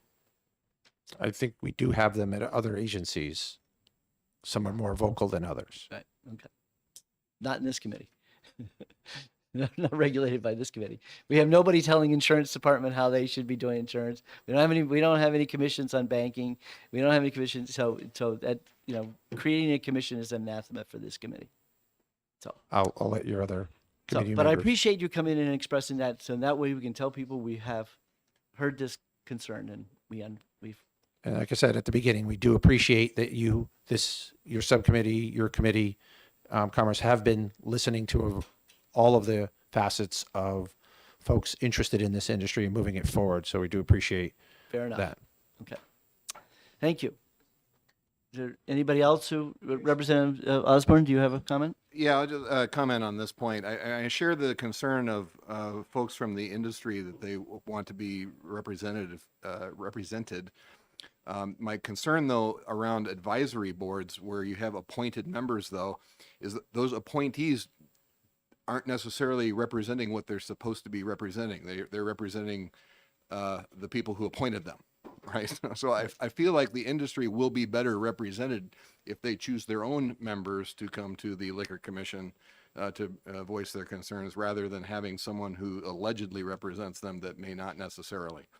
So Fair enough. Okay. Yes, Representative Gibbs. Thank you, Mr. Chairman. This is a question on a different issue. This is something that I noticed in reviewing the February 8th version of the amendment. Okay. I have not had a chance to review today's version of the amendment, and I want to make it clear that this is a concern, not a deal breaker for me. But my question is, I noticed, and this may have been there in the earlier versions and I just hadn't noticed it, that there were references to limits on possession. And my question is, why, if we are legalizing cannabis, we are going to put limits on possession when, for instance, we have no statutory limits or, so far as I know, regulatory limits on the number of bottles of liquor that an individual can possess. So you're saying about the serving size, you would like to see limits on the serving sizes? No, I'm saying, why would we have limits at all on the amounts? I think the limit is at 20. Didn't we just ended up? What did we end up with? It's at 20 milligrams. Yeah, yeah. That's the high. So that's the only limit we have is the ultimate, the high end. But yes, theoretically, the marketplace is free to make it any sizes that they want it. And my question is, why do we need those limits at all? Well, given that there was a lot of political pressure to have more limit or lower limits, it was a balancing of that taking what's going on in the marketplace now, and the highest that's out there was the 20, and that's why we did the 20. Thank you. And I believe the ATCs are at 20. Is the ATC at 20, or is that higher than 20? There are no limits. There are no limits. Days. So what the representative is talking about is the personal possession limit. Right. What you're talking about is the serving size. Serving size, right. You're talking across the judge. Two different things. Okay. She's asking, why are we limiting it at 4 ounces of flour? Why is the bill limiting it at 20 milligrams? That is my Okay. question. So the answer to that is we don't want you to buy so much that you feel compelled to resell it. Reselling again, it. We don't want you to come in. I mean, it's a sort of reason why, right? How the Liquor Commission got a little hard time because evidently there was a French Cavassier that was in high demand, and everybody was showing up to buy it in huge quantities here in New Hampshire. And clearly for the purpose of reselling it in other states. So the limits were set up to ensure, to try to minimize it. I wouldn't say it's going to make it go away, because theoretically those same people come up here with that truck, visit several liquor stores before they leave the state. So because they have that $10,000 cash requirement, so they didn't want to be recorded. But so that, I guess that would be the one governor we have now is nobody wants to hand over 10,001 and then have to be reported. I remember that discussion. Again, I just wanted to bring this up as Yeah, no, I a appreciate concern. you bringing it up, because that was a good question. Okay. Anything else? All right. Who would like to, Representative? I was quickly scanning through this version here. I know that one of the previous versions we had looked at, there was a concern around the sale of water pipes, things of that nature, that are not necessarily cannabis related. Would this then turn those items into cannabis related products that would be regulated? Can anyone speak to that? I do believe that paraphernalia is the other word we would call it, is available. The key thing was to add vaping, making sure we included vaping in it, because that's another paraphernalia device that might be used. But I cannot imagine that you have a facility selling marijuana without accoutrements. That is correct, but you might be selling accoutrement without selling cannabis, right? And do we want to make those people get licenses all of a sudden because they sell? Oh, that's the glassware? question. Yes. So that license was added in because it wasn't somewhat, I mean, in terms of what the commission is, that there are some very creative uses of some of that paraphernalia. So it's not necessarily the ones that would be, but they are still barred to sell it to anyone under 21. So that it could be some device that was I mean, I guess what was the conversation we had was, what happens if you're one of these gift stores that, you know, sells to tourists, and you want to sell something that might be perceived to be a marijuana device, that yes, we're going to give them an opportunity to sell that, but they'll be licensed. And that license will ensure that we will make sure that they don't sell it to someone under 21. That's why it's All right. in there. Well, okay. Again, so my concern is the people who exist today. So my buddy who sells glassware, is he now going to have a license because of this? Yeah, but the license could be minimal. It's a minimal license. Yes, if he's selling marijuana, you know, devices, they're the devices that could be used for marijuana, perceived to be, then he's probably going to want one of these licenses, so that no one, you know, that he can then defend his business and not be accused of being an underground marijuana salesman. I have a question, Mr. Yes, Representative Vincent. Thank you, Mr. Chairman. So I just for clarity, that's taking place today now without a license. Right. That's taking place now. So now you're saying that we're going to go ahead and make a license for that. We are going to make a license for that, yes. So that, again, so we can pull it if they sell to somebody who's under 21. Okay, thank you. That's the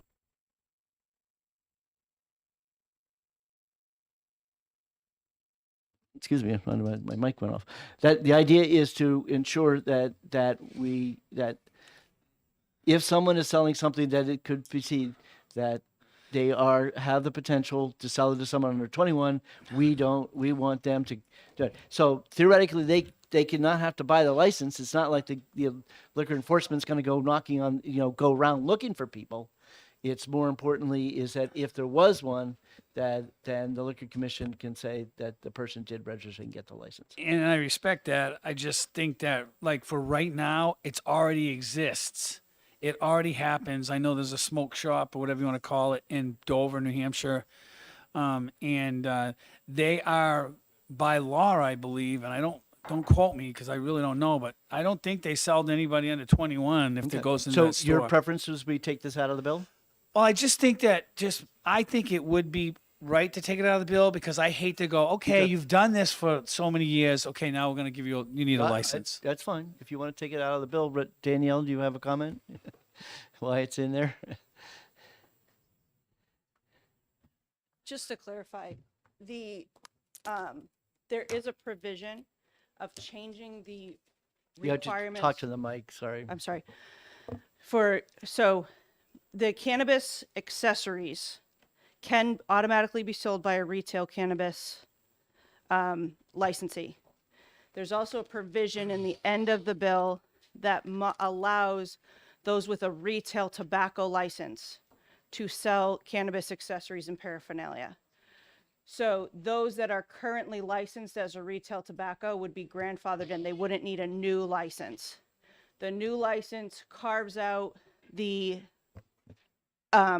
individuals or businesses who aren't currently selling those, that want to start selling those, they would then need a license. But for those that are currently in existence, selling the cannabis accessories and paraphernalia, who I would say most of them have a retail tobacco license, they're in.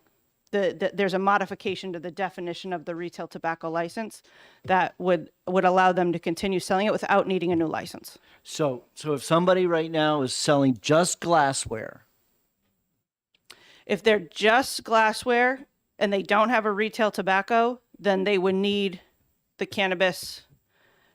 right, so where is that? Because evidently we have a movement to take it out of the bill. So where's that that's in the bill? cannabis accessory retailer. Yeah, so where's that in the bill? That is the back. Looks like the back. These pages aren't numbered. Back of page 1. But that would only be for those that are just selling glassware that don't have a retail cannabis or a retail tobacco. Yeah, evidently they don't want to have a license. They don't want to be required to get a license. So theoretically, they're never going to sell a marijuana device. They would have a cannabis selling license, right? Okay, so if they're not selling, if it's not for cannabis purpose, Right. then they don't need to get this license at all. Right. So there's no problem. It's only if they decide they want to make one or have one that is perceived to be one. Is that what I you're guess concerned? my concern is, so I was in a fraternity, right? You can smoke marijuana out of damn near anything, right? So are we? I remember apples. People were carting out apples. So I just don't want people to start getting in trouble or getting their business shut down for selling things that they didn't know. They were wouldn't. gonna They be a wouldn't be problem. getting shut down. Okay. All right. Right? You're not going to shut down somebody who's got walking around with an apple with a hole drilled in it. Correct. Question, Mr. Chair. Okay. I think I'm on the subcommittee. Yes, you are. Yeah. Okay. This may be resolved, but factoring in that local municipalities can bar cannabis licenses in their locality. If you need a license to sell glassware, the local municipality could trump your ability to sell the glassware if we're talking about licensing under the another reason to remove it is what I'm saying. Okay. Do you Is it- follow? it- You follow that? I think that the way this is written, that would be the case, that any type of cannabis license the municipality could prohibit. It's a zoning issue then. Okay, so where is it in the statute? I think you'll have to take it out of a couple places. Okay. Your cannabis accessory retailer, and So then A, it's defined. which is defined, and then you'd have to remove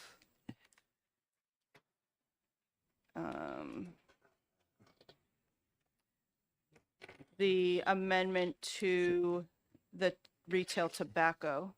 Well, do we really need to do that? Because you still have the tobacco license. So they could be selling their glassware, if they're not selling, your scenario is no marijuana sales are permitted in Happy Town. But they're either there or want to be there. There's no provision to deny them a tobacco license.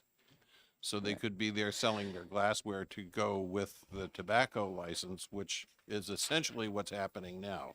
Unless, The intent of putting it in those licenses was the original amendment required rules on cannabis accessories and paraphernalia. There are no regulations on any of that right now. So if you create rules on them, then there has to be the ability to regulate those rules. And the only way for us to regulate the rules is to put them in a license. So if there's going to be no regulation on cannabis accessories or paraphernalia, then there's no need for the license types. If we want regulation on the cannabis accessories paraphernalia, this was the best structure to do But that. then, don't we have the concern of, we need to produce a bill that's going to be passable in both houses and signable? So Right. I would rather leave these as, while I may find extra licensing morally reprehensible, it may be a practical reality to creating a bill that's everybody can, or majority of people can live with. Just my thought. Joe, are you saying you think we should leave it in, or?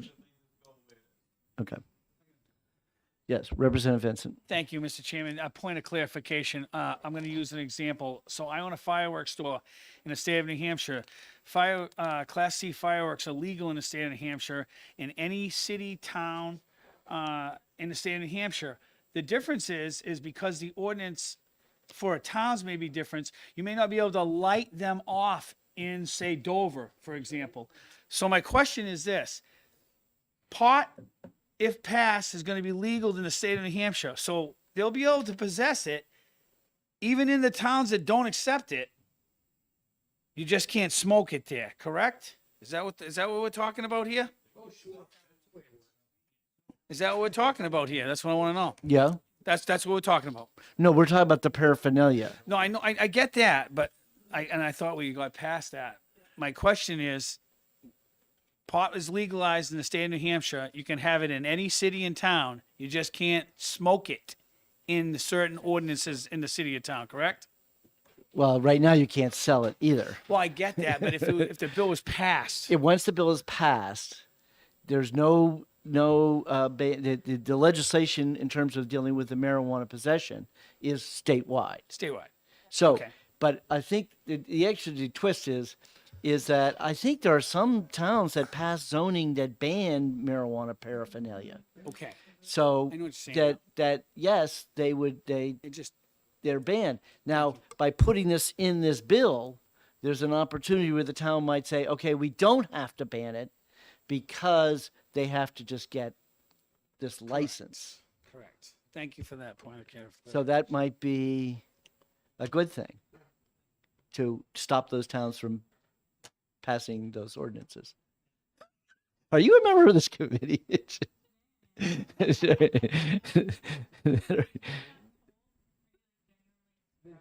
No, I'm not generally surprised. I know your position on this bill, and I'm glad to have you here. Well, I was just confused still about the glassware thing, and I'm just playing catch up and coming from a different committee. But so are you telling me, as a committee, that the corner store by my house that has glassware that I'm confident is not for tobacco use, but is labeled as such, Right.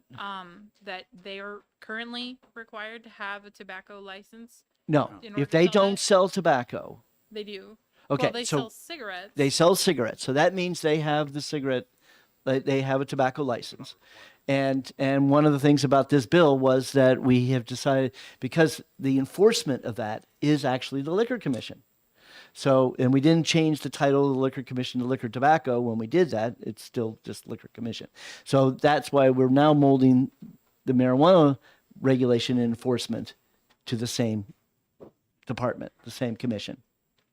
So in this case, the issue was what happens. We actually had the problem with some of the vaping places that all they sold was vaping. Okay, and so therefore, that in terms of getting the tobacco license, that we require them to have that tobacco, because a lot of most establishments have a dual license. They have beer, liquor, beer and wine, and they have tobacco. So that but it's some are limited. So we're certainly conscious of that. Some businesses are very lean and mean and are very focused. So I guess the issue is if somebody was selling just glass devices, and then someone walked in and say, "Boy, that sure looks like a marijuana pipe to me," that this person could get covered by just getting this license that's going to be what, $50, a minimal license, but that it will then allow them to sell it, and that the commission knows who they are, and hopefully they will not sell that pipe to someone under 21. Sure. So it's not the intent in the legislation or of this committee to allow municipalities to limit the consumption of cannabis, just the sale? Is that correct? No, that actually is, yeah, exactly. In terms of his question, we're not regulating the usage. All we're regulating is that the town has the right to choose whether they'll have a marijuana retail establishment in their town. Yeah. Chairman? Okay, Representative Ammon, then I'll come to you, Chris. Just thinking this through about the glassware. Here's a scenario. Okay. Let's say I'm a glass blower and I blow artesian glass. Okay. Yes. Would I need to get a license to continue selling my custom devices? I would say only if you were marketing it for someone to use it for marijuana. If you were changing your marketing strategy, marketing. But a Venetian glass, you're selling a very expensive piece of glass. And it's usually a vase, it's usually glass drinking ware, something like that. I don't think if you were to make a glass pipe, which I think I've seen that in my local convenience store, the marijuana pipe, if you're making one of those, then yeah, we're asking him to get a license. Okay. To our former member of the Commerce Committee. Oh, yeah, right. Excuse me. Representative McAleer did have a question.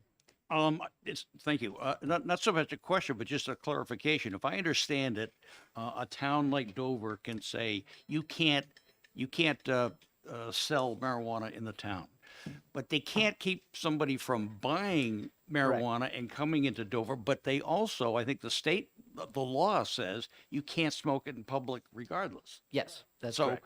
And it's sort of like fireworks.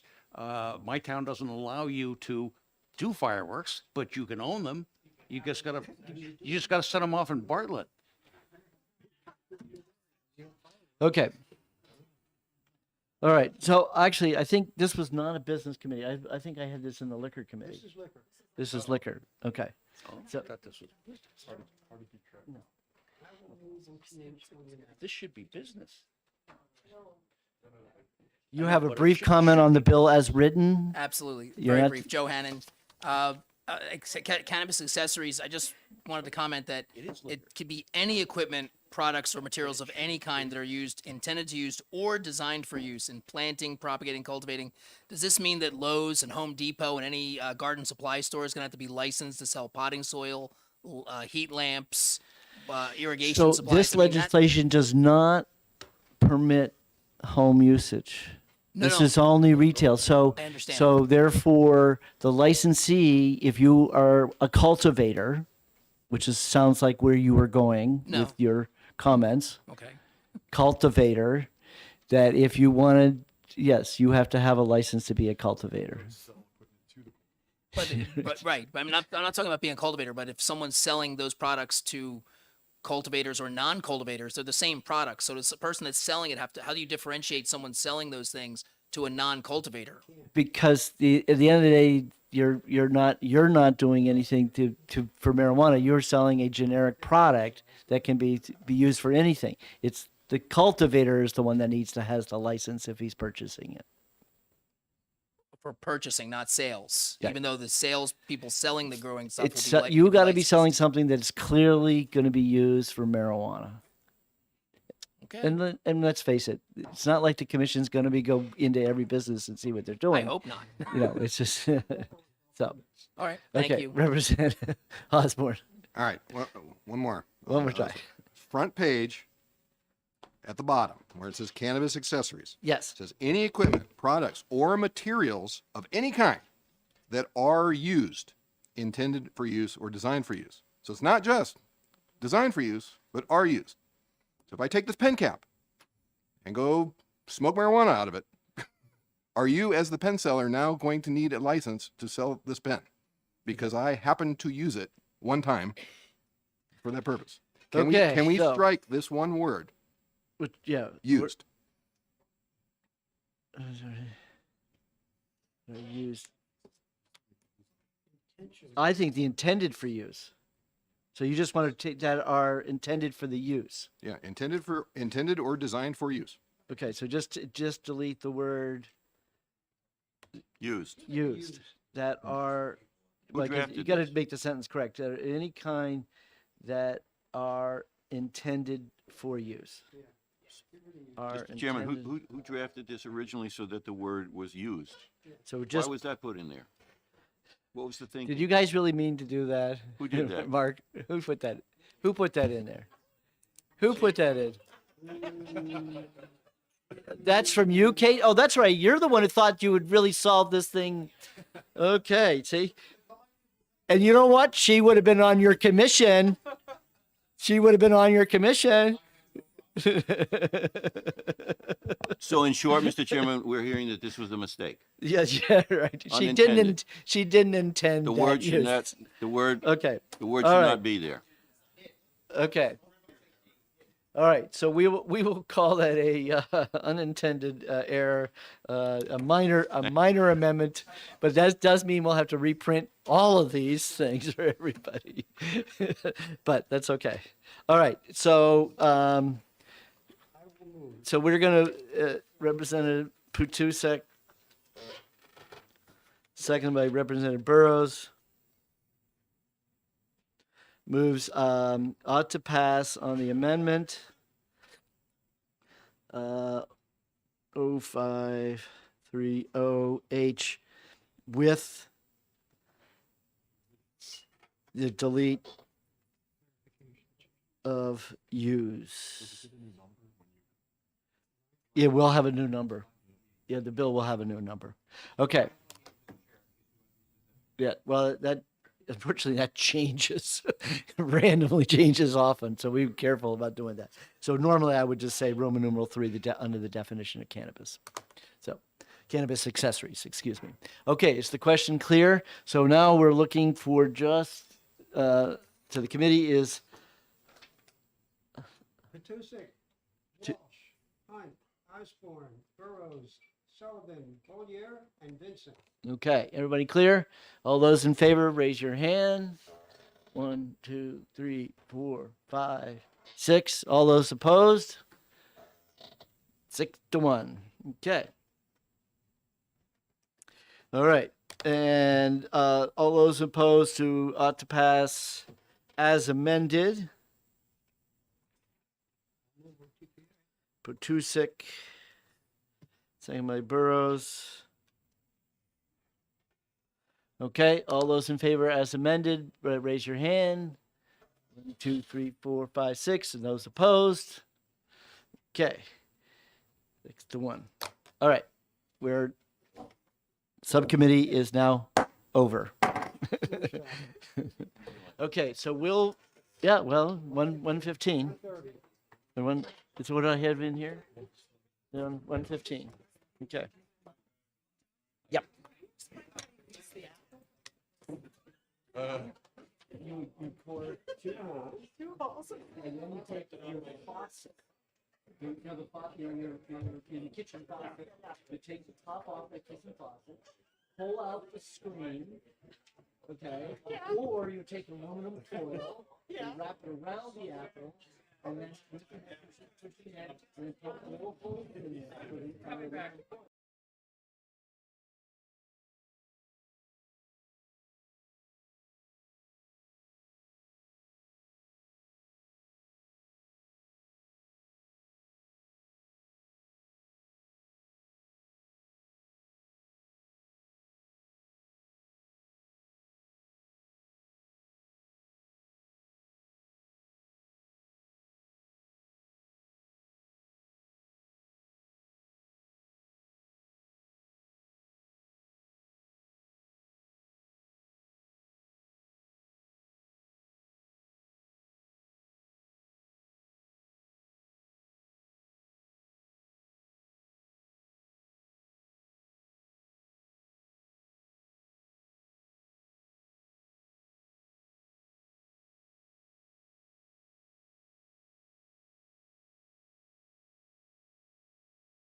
And would anybody like a discussion on why we're retaining it? I think we'd be.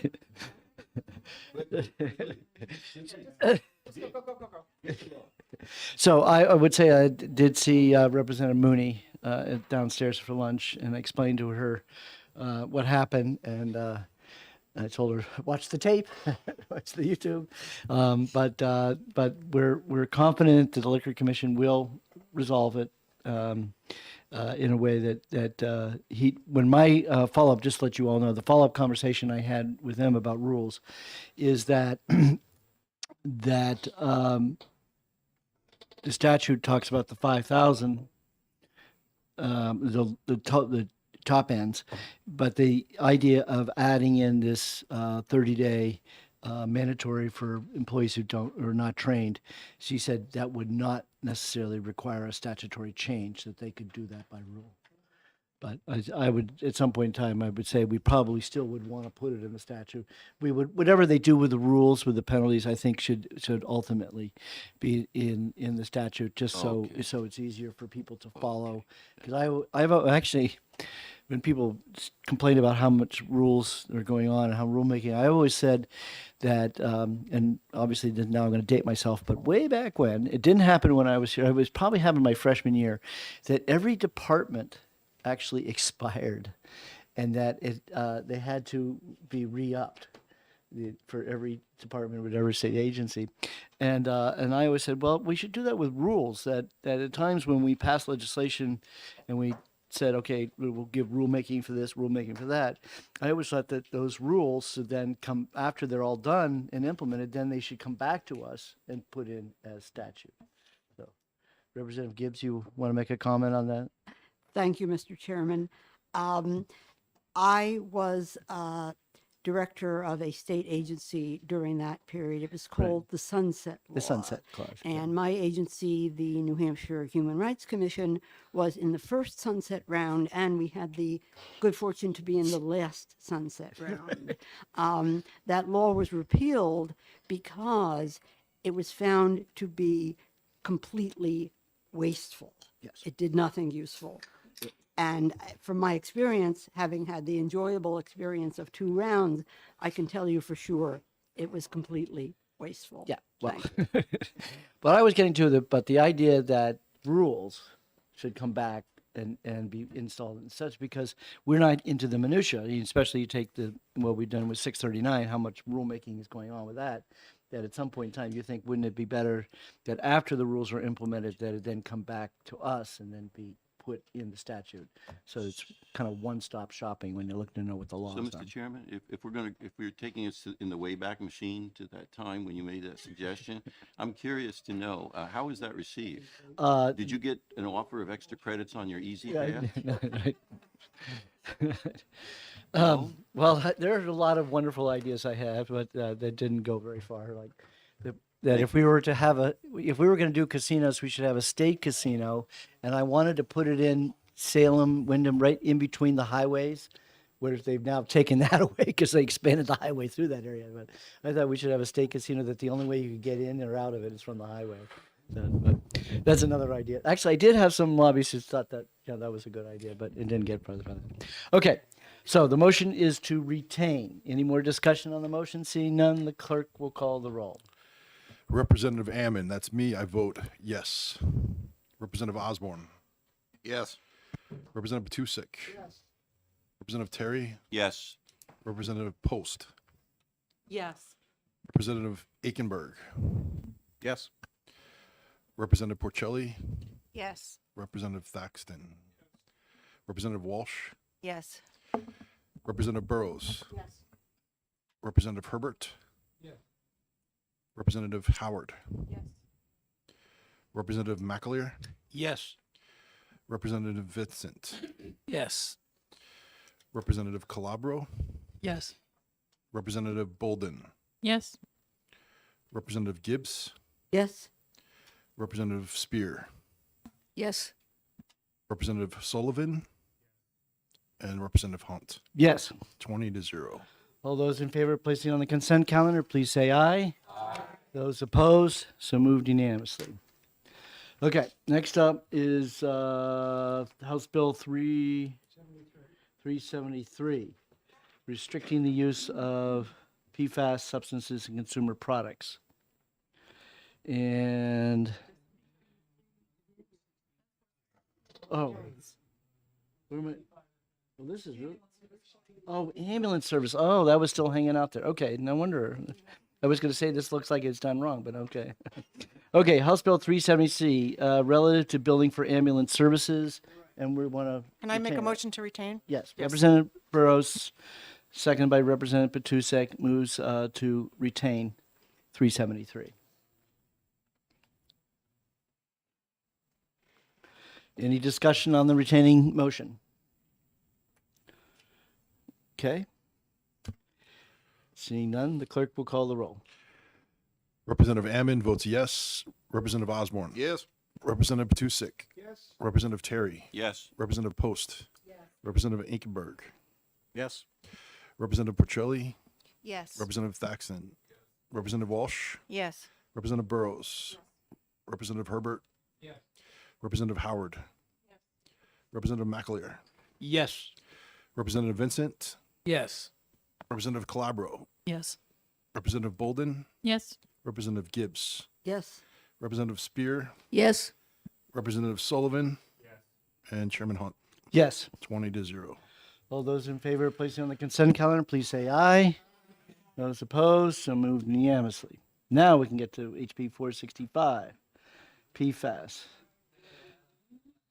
So I will move, and Representative Patusek will second to retain 465. Is there a need for discussion, or are we okay? Nita. Oh, I'm sorry. Right. That's right. I think we're good. I think we made the Okay. decision. Okay. Okay. So the motion is to retain 465.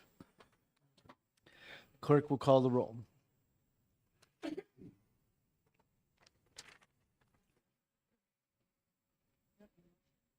I made the motion and Oh, I was right. Okay. Retain. Representative Ammon votes yes. Representative Osborne. Yes. Representative Patusek. Yes. Representative Terry. Yes. Representative Post. Yes. Representative Ekenberg. Yes. Representative Porcelli. Yes. Representative Thaxton. Representative Walsh. Yes. Representative Burrows. Representative Herbert. No. Representative Howard. Yes. Representative McAleer. No. Representative Vincent. Yes. Representative Calabro. Yes. Representative Bolden. Yes. Representative Gibbs. Yes. Representative Spear. Yes on the protest. Representative Sullivan. And Chairman Hunt. yes, 18-2. 18-2. Okay. I forgot, retain doesn't have a consent calendar. I don't know what I was thinking. Okay. Not like the old days when I used to be just the chair could say, I have a sense. But no, there is no blurb for retaining. There's no blurb. Okay, last but not least, House Bill 639. So it is actually, the Legislative Services is working on it. Normally, we don't vote on anything without having it in front of us. So we could do one of two things. We could waive that rule, and I could certainly go review all the changes that we're making. Wait till after we've had our hearings and take it up later today. Representative Vincent. Make a motion to waive the rules. Okay. All right. All those in favor of waiving the rules, say yes. Yes. Those opposed? Okay. So, since I gave my version away, I'm gonna do this by memory. On the first page, down where is the cannabis paraphernalia definition? Excuse me. Yeah, accessories and paraphernalia. We're gonna remove on line 28 the word used. Page 8.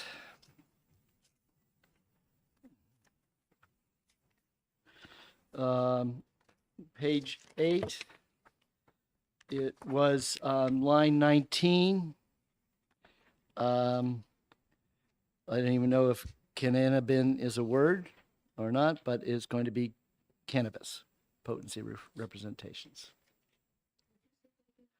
So on line 19 on page 8, it says the testing shall also verify THC and other cannabin potency representations for correct labeling.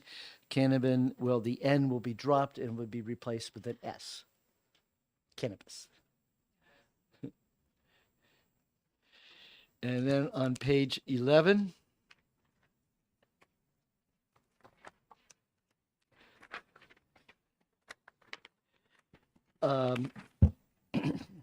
the online, well, it's F10 licensure procedures for cannabis establishment.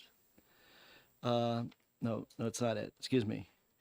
12 F318 F9 Roman numeral 2 says the proposal shall include a plan to allow the cannabis retail stores to obtain a therapeutic cannabis endorsement that allow them to serve qualified patients without imposing the meals, cannabis, and rooms tax.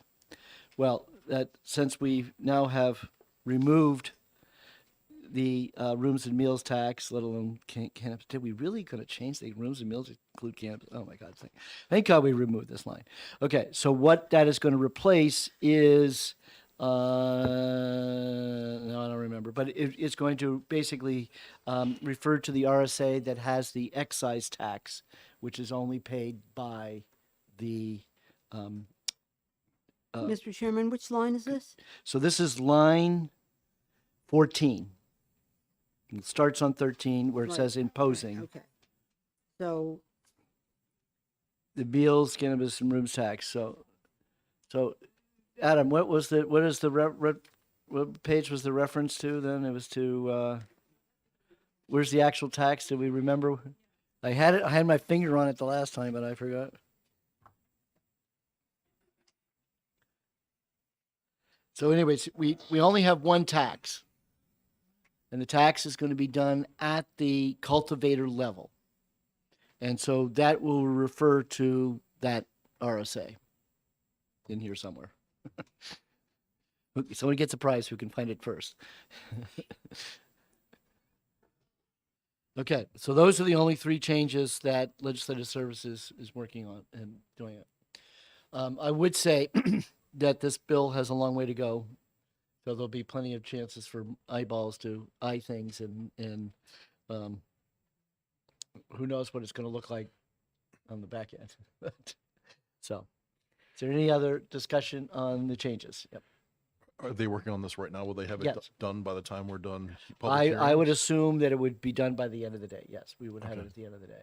But we've waived the rule that we'll go ahead and vote for it now. Okay. We have an amendment number? No, we don't. So that amendment number will be written in when we get it. Okay. Any more discussion on the motion? Yes, Representative Bertelli. Procedural questions. You just mentioned there will be opportunities for changes. Can you, as a first-time rep, can you please explain the Articulate process? all the opportunities. Please. Okay. So So, let's you know, say what we're between doing now and then between what now and Wednesday, Thursday, when we have the floor session. If it comes out that something is obvious, then we would do a floor amendment.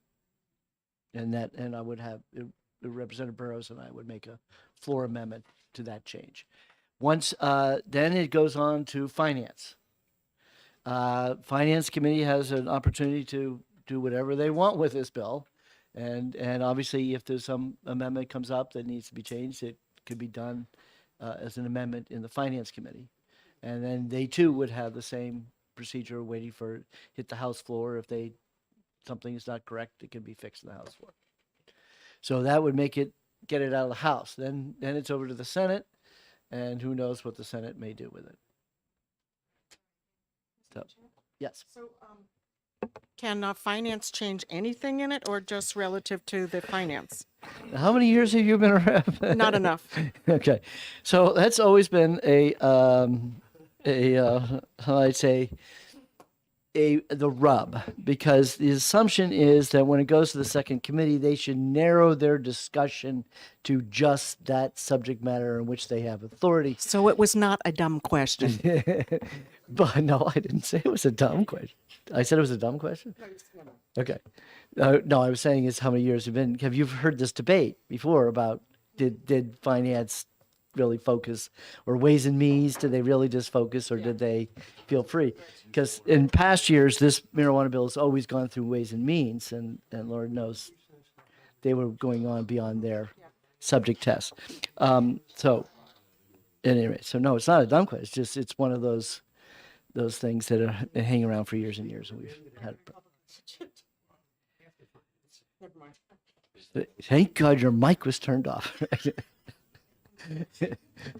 Okay. Any more discussion on the motion? Okay, so Representative, so who wants to make the motion? Who wants to write the blurb on this one? Okay, Representative Thaxton, seconded by Representative Burrows. Moves ought to pass on the amendment that we don't have a number yet, but any discussion on that motion? Seeing none, the clerk will call the roll. Representative Ammon votes yes. Representative Osborne? Yes. Representative Patusek? Yes. Representative Terry? Yes. Representative Post? Yes. Representative Aikenberg? Yes. Representative Porcelli? Voting on the amendment. Representative Thaxton? Representative Walsh? No. Representative Burrows? Representative Herbert? Representative Howard? Yes. Representative McAleer? Yes. Representative Vincent? Yes. Representative Calabro? Yes. Representative Bolden? Yes. Representative Gibbs? Yes. Representative Spear? Yes. Representative Sullivan?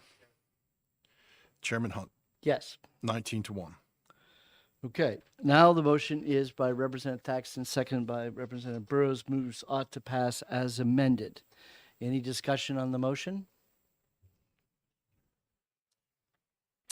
Seeing none, the clerk will call the roll. Representative Ammon votes yes. Representative Osborne? Yes. Representative Patusek? Yes. Representative Terry? No. Representative Post? Yes. Representative Aikenberg? Yes. Representative Porcelli? No. Representative Thaxton? Representative Walsh? No. Representative Burrows? Yes. Representative Herbert? Representative Howard? Yes. Representative McAleer? Yes. Representative Vincent? Yes. Representative Calabro? Yes. Representative Bolden? Yes. Representative Gibbs? Yes. Representative Spear? Yes. Representative Sullivan? Chairman Hunt? Yes. 17-3. Okay, we will leave that on the regular calendar, and so I need that blurb done right now. and Minority report? would there be a minority report?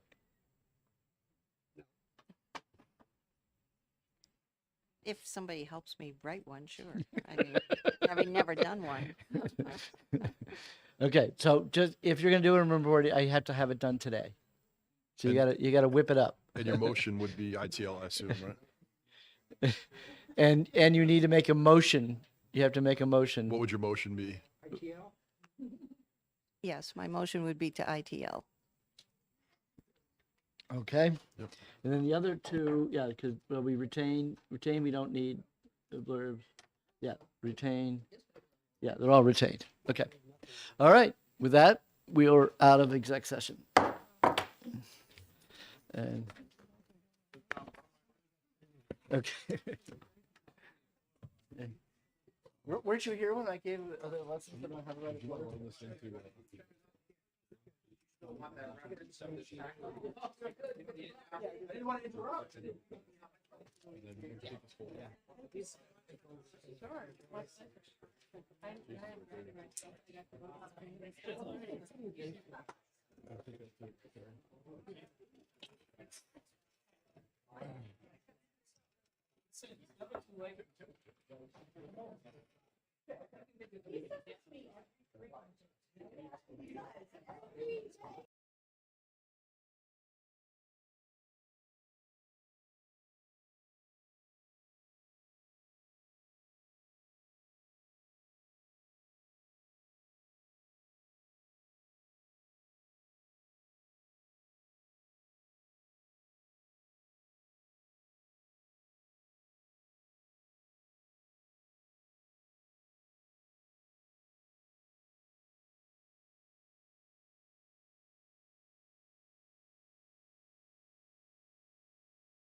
Okay, we'll open up the public hearing on House Bill 513 and hear from the prime sponsor, Representative McHugh. And welcome back to the Commerce Committee. Thank you, Mr. Chairman. Members of the committee. It's great to be back in the House Commerce Committee after a few years. This is where I started my legislative career about 20 some years ago and learned from your esteemed chairman. You're all very lucky to be here, and I'm lucky to be back. So I thank you very much for your kindness this afternoon and your scheduling accommodations to hear both bills of mine in one afternoon. So I'll give you a little bit of a quick background. I was a young paramedic working on patient safety and resuscitating patients when I first joined the Commerce Committee, I think back in about 1996. And I learned from this committee about making healthcare efficient and practical, managing healthcare costs and various aspects of insurance. And then I went off back into business for 20 some years before rejoining the legislature this term. So a little bit of background. We all think PBMs are a very helpful part in managing healthcare costs and pharmacy costs. And I think we should understand a little bit about how the industry has evolved. In 2011, there were 7 major pharmacy benefits managers. By 2015, just 4 years later, there were just 4. And then by 2022, Express Scripts, OptumRx, and CVS Caremark held 80% of the market of the pharmacy benefits management business. Insurance payers like Aetna are owned by CVS. CVS owns CVS Caremark. Cigna owns Express Scripts. United Health owns OptumRx.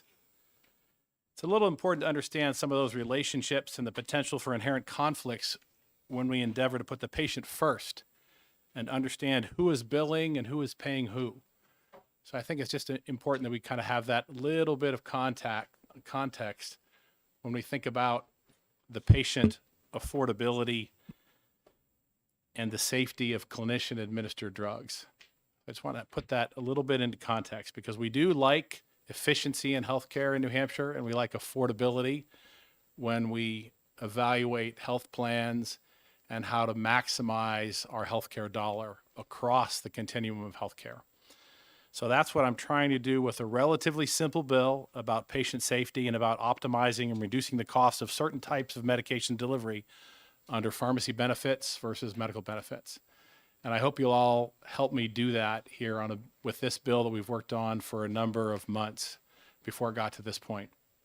So this bill aims to address a little known and sometimes not well understood practice of health plans and pharmacy benefit plans known as white bagging and brown bagging. Seems like an odd term. A number of states have taken a look at this. Some have enacted legislation, some have not, and many are considering it right now in this legislative term. While initially and sometimes well-intended and useful, these practices can often and occasionally be harmful and dangerous to certain patients, especially cancer patients. I'm sure everybody here has been touched by a cancer patient. Hopefully none of you will be personally. These patients are high volume users of infusion treatments like chemotherapy. I'm sure you've all heard of chemotherapy. These drugs are administered generally by IV infusions at an infusion center. This is where white bagging comes into play. So I know you know what a brown bag lunch is. You probably packed one, have taken it to school, right? Well, white bagging is when the medication is shipped by your pharmacy benefit plan to the infusion center in advance of your treatment. Sorry? Okay. Hope I wasn't out of order already. I just barely got here. I just had to move into the space. Oh, okay. Welcome. Anyhow, so white bagging is when you are, when you arrive to your infusion treatment and your infusion therapy has been shipped ahead of you, and the patient gets there and finds the treatment has been shipped ahead of them. Brown bagging is when that infusion is shipped to the patient's home and the patient is required to bring it with them to the treatment center. So you probably have already figured out that brown bagging has some inherent risk. Anybody had a problem with, I don't know, an Amazon delivery, maybe not making it there on time, or a last mile courier delivery service? If you know what laser ship, if you ever had a tracking number that started with LS, that's a laser ship. They're right out of Woburn. They're a last mile delivery courier service. If you've ever had a Blue Apron shipment get spoiled on you, or any other last mile courier service. So some of those things, or if you're just stressed managing you or your loved one's cancer treatment and you've got enough on your mind and you maybe aren't expecting your infusion treatment to arrive that particular day. You went away for the weekend, took a long weekend or something like that. Now you may hear that there are some controls in place, and there are, that's true, but nothing's perfect. But it's when it's your cancer treatment or your loved one's cancer treatment, you know what? I want my chemotherapy drug and that treatment and that standard of care to be perfect. I want it to arrive on time when it's supposed to be on time. And I don't want to hear the guy on the other end of the laser ship or whoever, any courier, to tell me it was a weather delay or it shouldn't have arrived in July and sat on the porch. I really don't want any excuses, right? So I don't want brown bagging to happen. And I least of all don't want it to be imposed upon me because it's a cost-saving measure under any circumstances. That's my philosophy when it comes to patient safety and affordability in New Hampshire when it comes to cancer treatment patients. And it's not just cancer. There's a number of different types of infusion therapy where brown bagging applies. You might hear Mr. that Chairman, doesn't happen. Point of clarification. You want white bagging, right? Is that what you want? So there's two types of... 'Cause you said brown bagging. There's two types of issues, of practices that this legislation addresses, brown bagging and white bagging. I understand. And in Section 3 of the bill, which I'm going to get to, so if you bear with me, I will get to it too, Okay. Representative Vincent. I will, Representative Vincent, right? Sorry. if I'm Representative reading- Vincent, yeah. Okay, I'm Okay, reading thank the you. placards right. Thank you, I will get to it. White bagging and brown bagging are both addressed.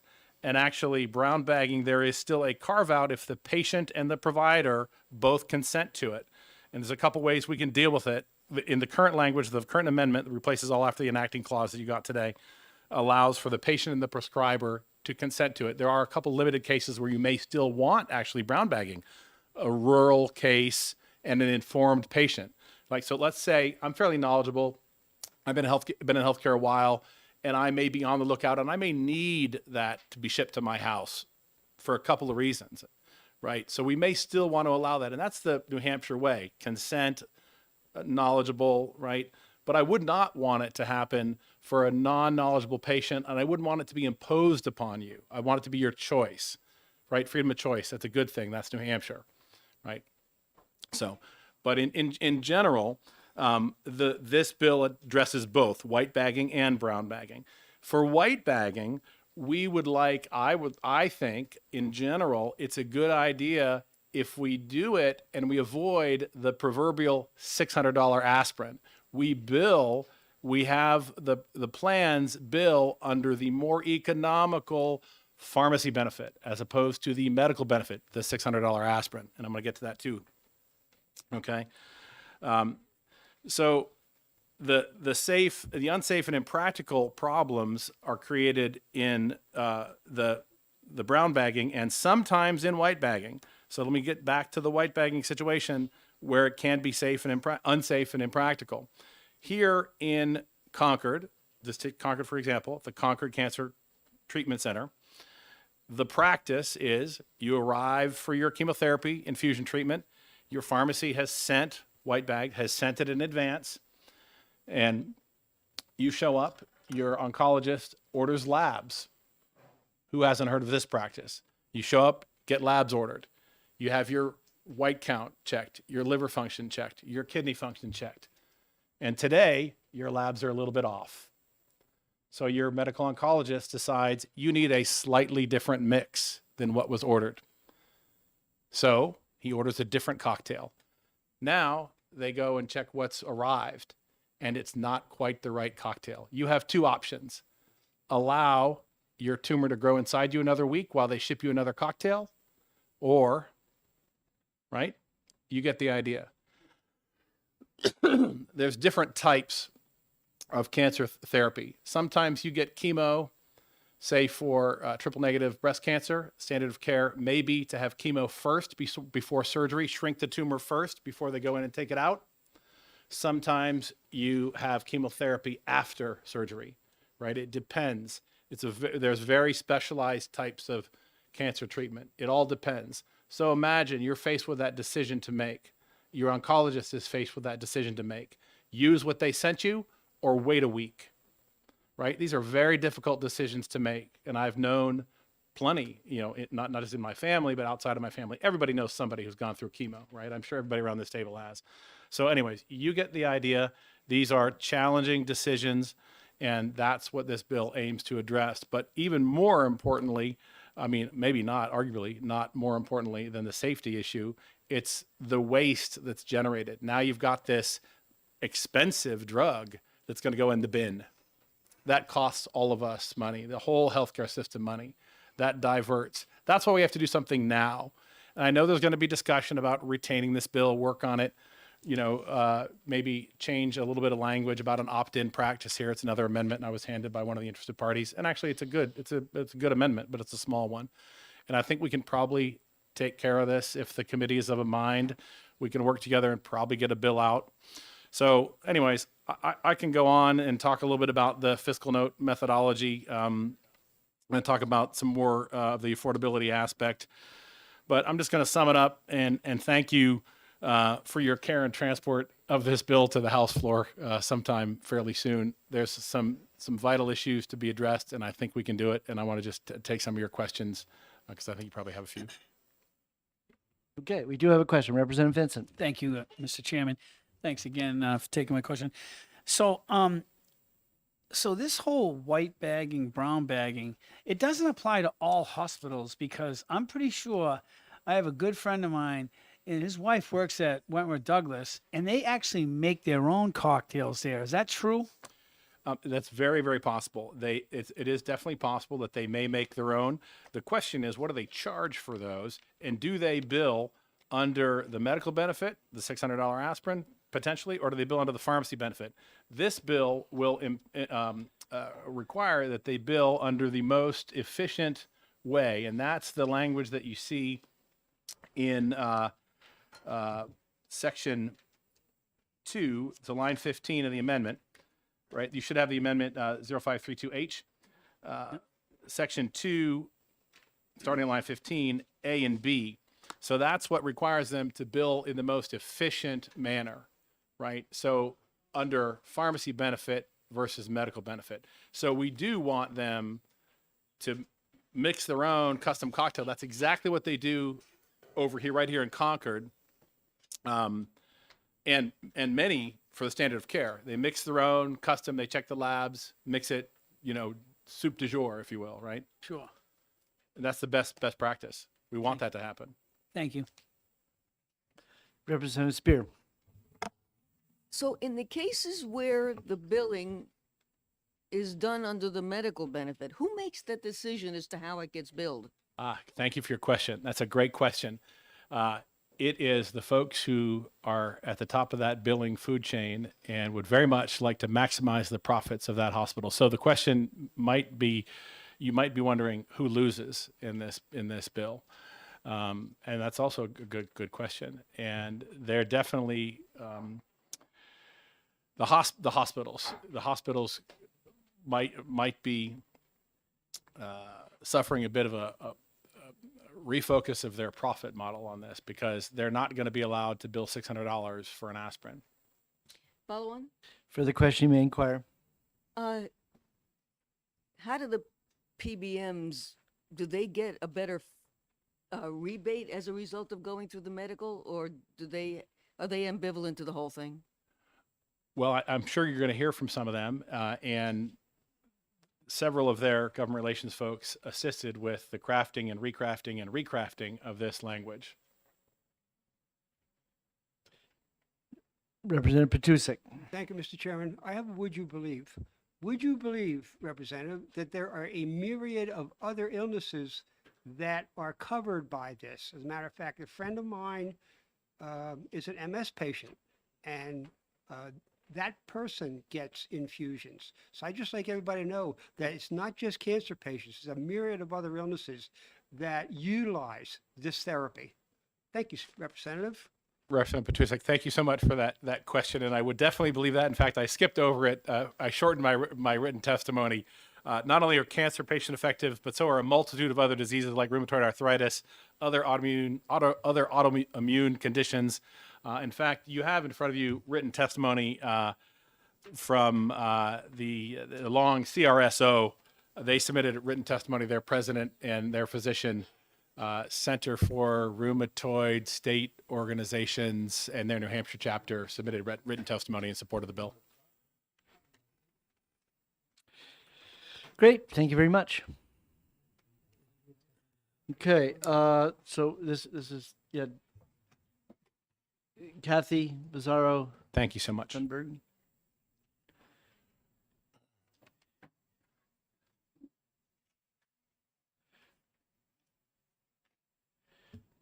And then is this Tanya Carl also coming up? And what's New Hampshire SHP? Okay. New Hampshire Society of Health Systems, no S, right? Health Systems Pharmacists. Okay. Kathy. Yeah. Kept looking for you, Kathy, but you had that mask on and you were hiding back there, and I said, I know what Kathy looks like. I've known her for years. I am here. Representing the Hospital Association. Thank you. Good afternoon, Mr. Chairman and members of the committee.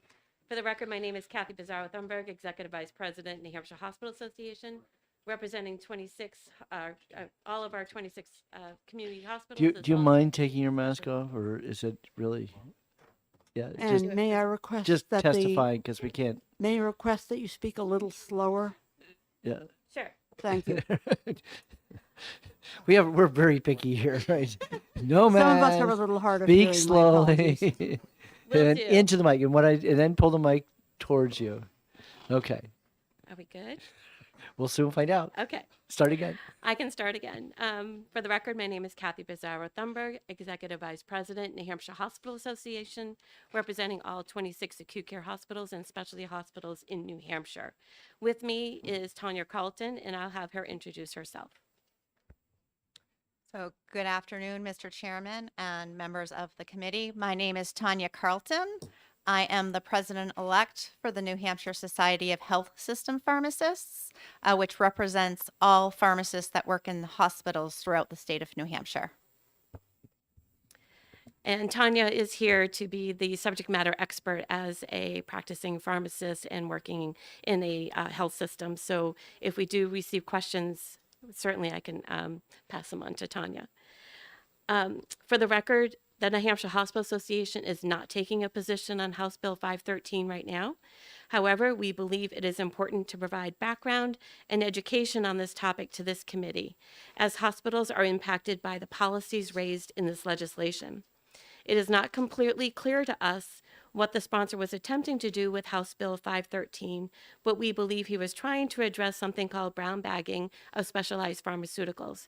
I did hear his testimony as the sponsor of the bill, also saying it was related to white bagging. We're not clear how it applies to both, but what we're going to do here today is to provide background information about both those practices. And he also testified that it appears the bill would change reimbursement processes for how specialized pharmaceuticals are billed to insurance companies, but again, the language was unclear. He did share a copy of his amendment with us right before the hearing, so we have not had a chance to take a look at the impact of what that amendment could do. We do appreciate that the sponsor has raised such an important policy topic, which is how insurance companies are modifying access to specialized drugs, which could negatively impact both patients and providers. And here's the background on those practices. White bagging and brown bagging are insurer-created practices that circumvent proper federal and state requirements for drug management, drug inventories, and drug waste handling. White bagging is when the insurer orders drugs from their own specialty pharmacy, sends it to a hospital or a provider where the patient receives their medication. Brown bagging is when the insurer orders drugs from their own specialty pharmacy and sends it to the patient's home and makes the patient bring that medication to the hospital or provider for administration in a healthcare setting. We at the Hospital Association have learned of many, many patient experiences from our member hospitals where insurer-required white bagging and brown bagging practices have caused delays in treatment due to drugs not arriving on time, wrong drugs being delivered, or the hospital pharmacist not being able to verify that the drugs were kept at proper temperatures throughout the entire shipping process. The insurers contend that white bagging and brown bagging save money. It's our position that this practice may save money for them, but not for their members who are subjected to canceled appointments, missed work, and missed critical treatments because their insurer-supplied drugs didn't arrive on time, were simply the wrong medication for the patient, or were damaged in shipment. It also costs the healthcare system money in handling drugs that are not part of their own inventory due to the fact that they have to store them and waste them if the wrong drugs were shipped. In many cases, patients must have lab work done on the day of their treatments, especially cancer patients, that will translate to very specific drug requirements that get prepared that day, all of which means that white bagging and brown bagging can't be used because those drugs have made up several days in advance. The growth in specialty pharmacies is driven by insurance companies and not hospitals. Only one hospital in New Hampshire manages a specialty pharmacy. That specialty pharmacy integrates pharmacists with providers into clinic sites, which means that access to medications is provided in real time to optimize proper dosages and therapies.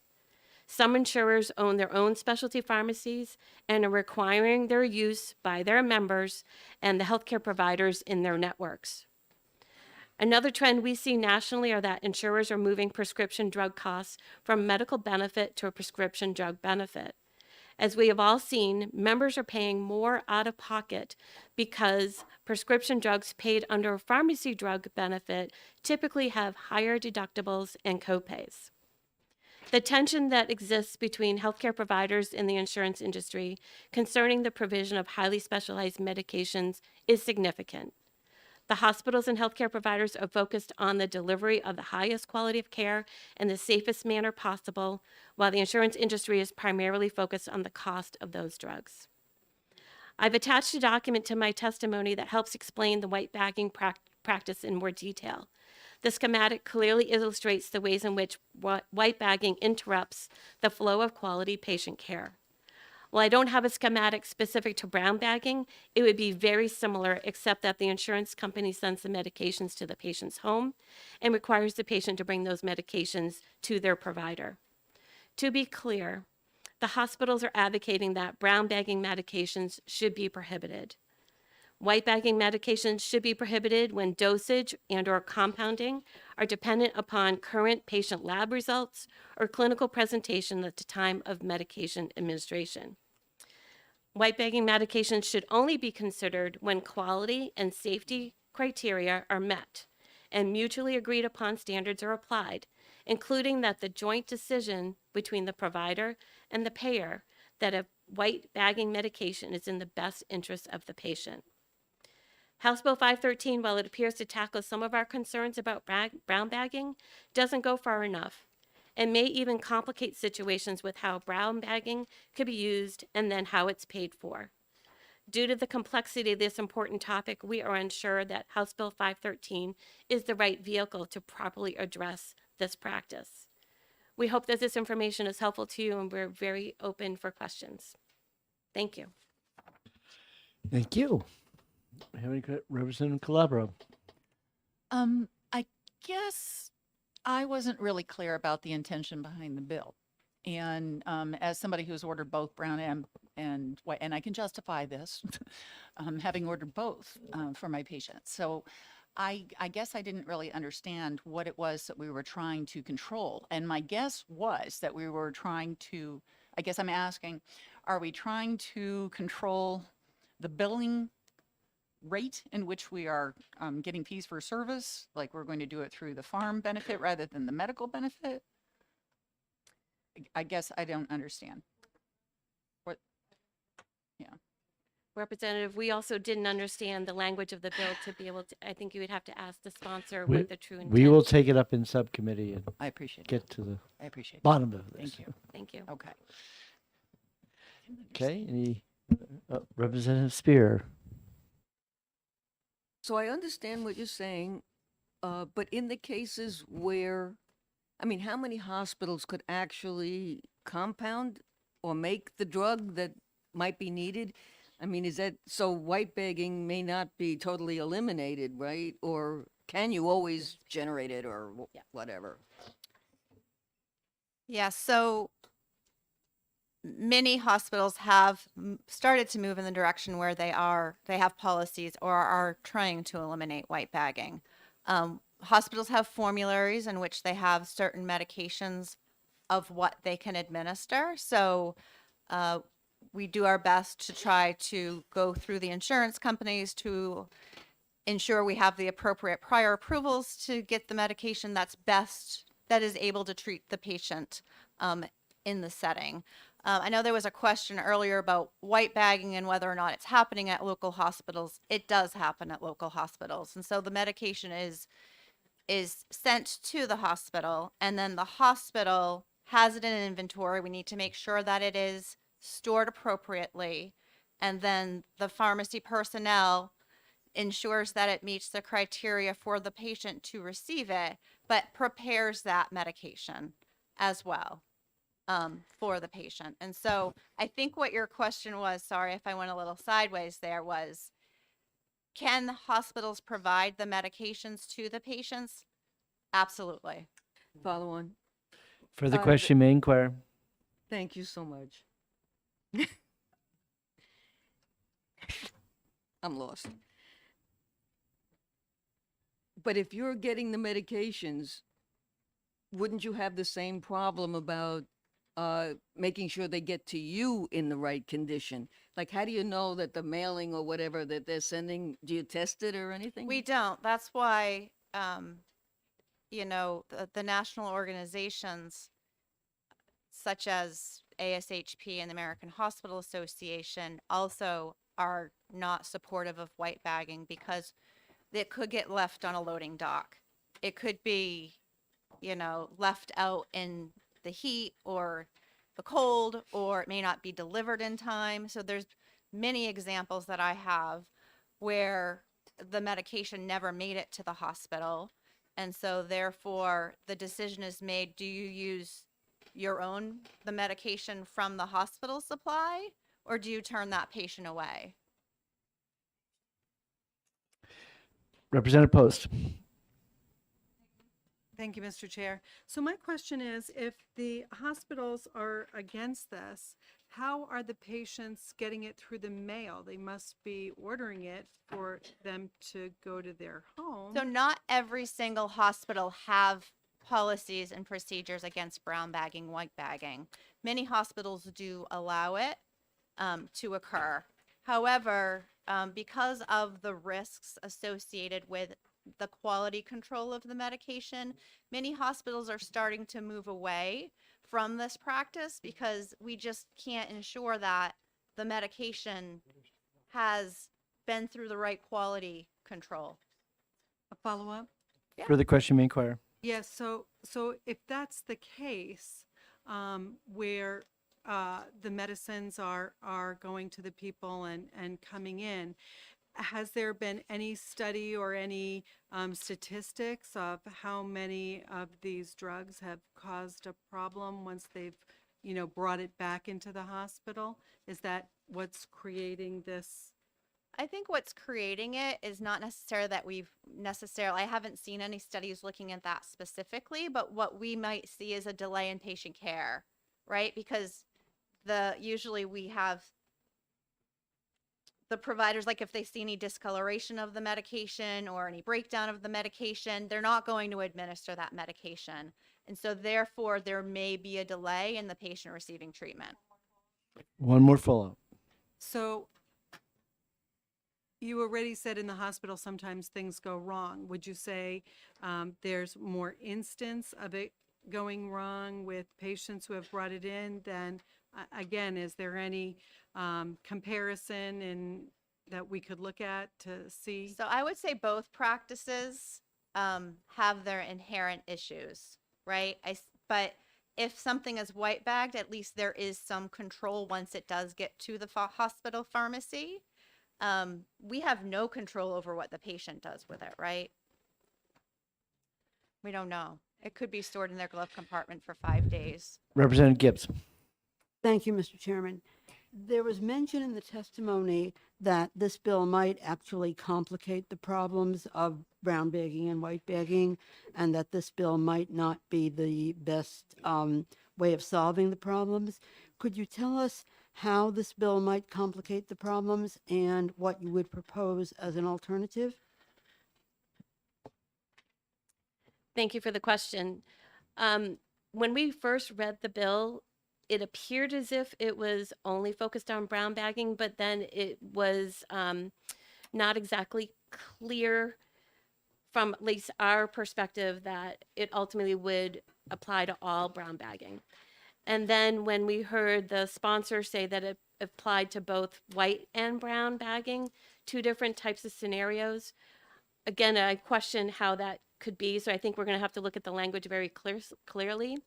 I think the other aspect of the bill, at least from the billing side of it, looked like it was only modifying the managed care insurance statutes, and insurance covers more than just the managed care statute. So I think there were several aspects to it that would have to be evaluated. Further inquiry? Further question may inquire. Thank you. Can you tell us what you would propose as an alternative? It sounds like this is going to subcommittee, so I think that we could certainly, come up with some suggestions and ideas. Clearly, we know from the hospital's perspective that we think brown bagging should be outright prohibited, and only white bagging for limited circumstances. So we'd have to look very closely at that. Thank you. I'm sorry. I'm going to weigh in because I have a question, and I've been patiently waiting. So, this issue of the hospital pharmacy charging $400% more than, I guess, an in-network, what I see in the a payer's preferred pharmacy provider. Is this true? Are you guys really charging more just because you're a hospital?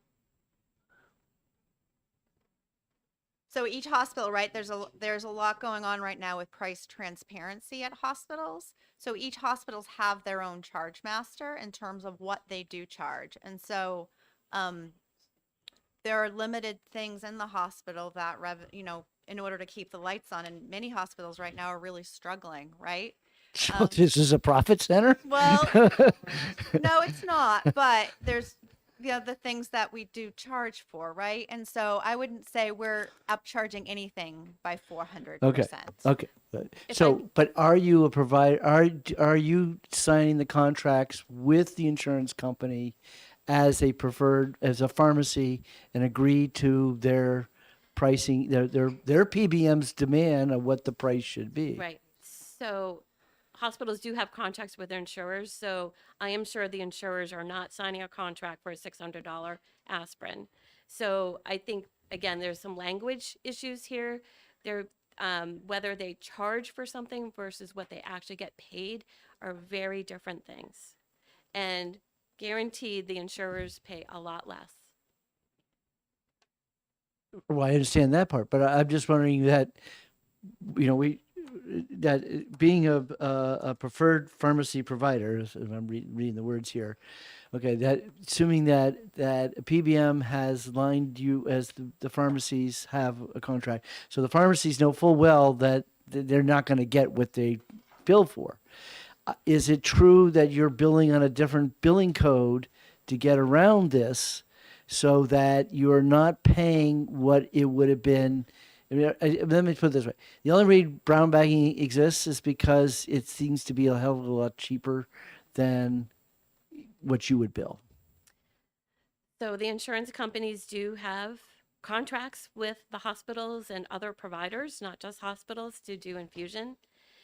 It's up to the contract negotiations on what they ultimately will accept for payment with the insurance companies. So it's very well known by the insurance companies what is available for billing and for payments. So there shouldn't be any surprises. Okay. Now, Representative Terry. So I'm looking at the handout, and I'm seeing that the material on that's printed in orange compared to the material that's presented in green appears to suggest a more complicated or convoluted and lengthier process. The green looks like a more streamlined process. So if you could, part one, address whether that's accurate in terms of the description, the presentation, and my surmisal of what this means or conclusion. But two, returning to the issue for a moment of efficacy and consequences for the drugs that are being white bagged and or brown bagged. I heard one of you describe that if there is for example, a change in the color of the medication, that this might suggest that its efficacy has been compromised in some way. Are there other non-observable signs by which you can determine whether a medication that's been white bagged or brown bagged has lost its effectiveness or acquired deleterious consequences for patients? And have there been any instances in which you have been on the receiving end of complaints from patients who have suggested such? So I'll answer part one regarding the schematic, and you were absolutely right that the orange side of the left side of the model is much more convoluted and has several steps in which there could be problems with the medication being compromised, not received, having to be wasted, etc.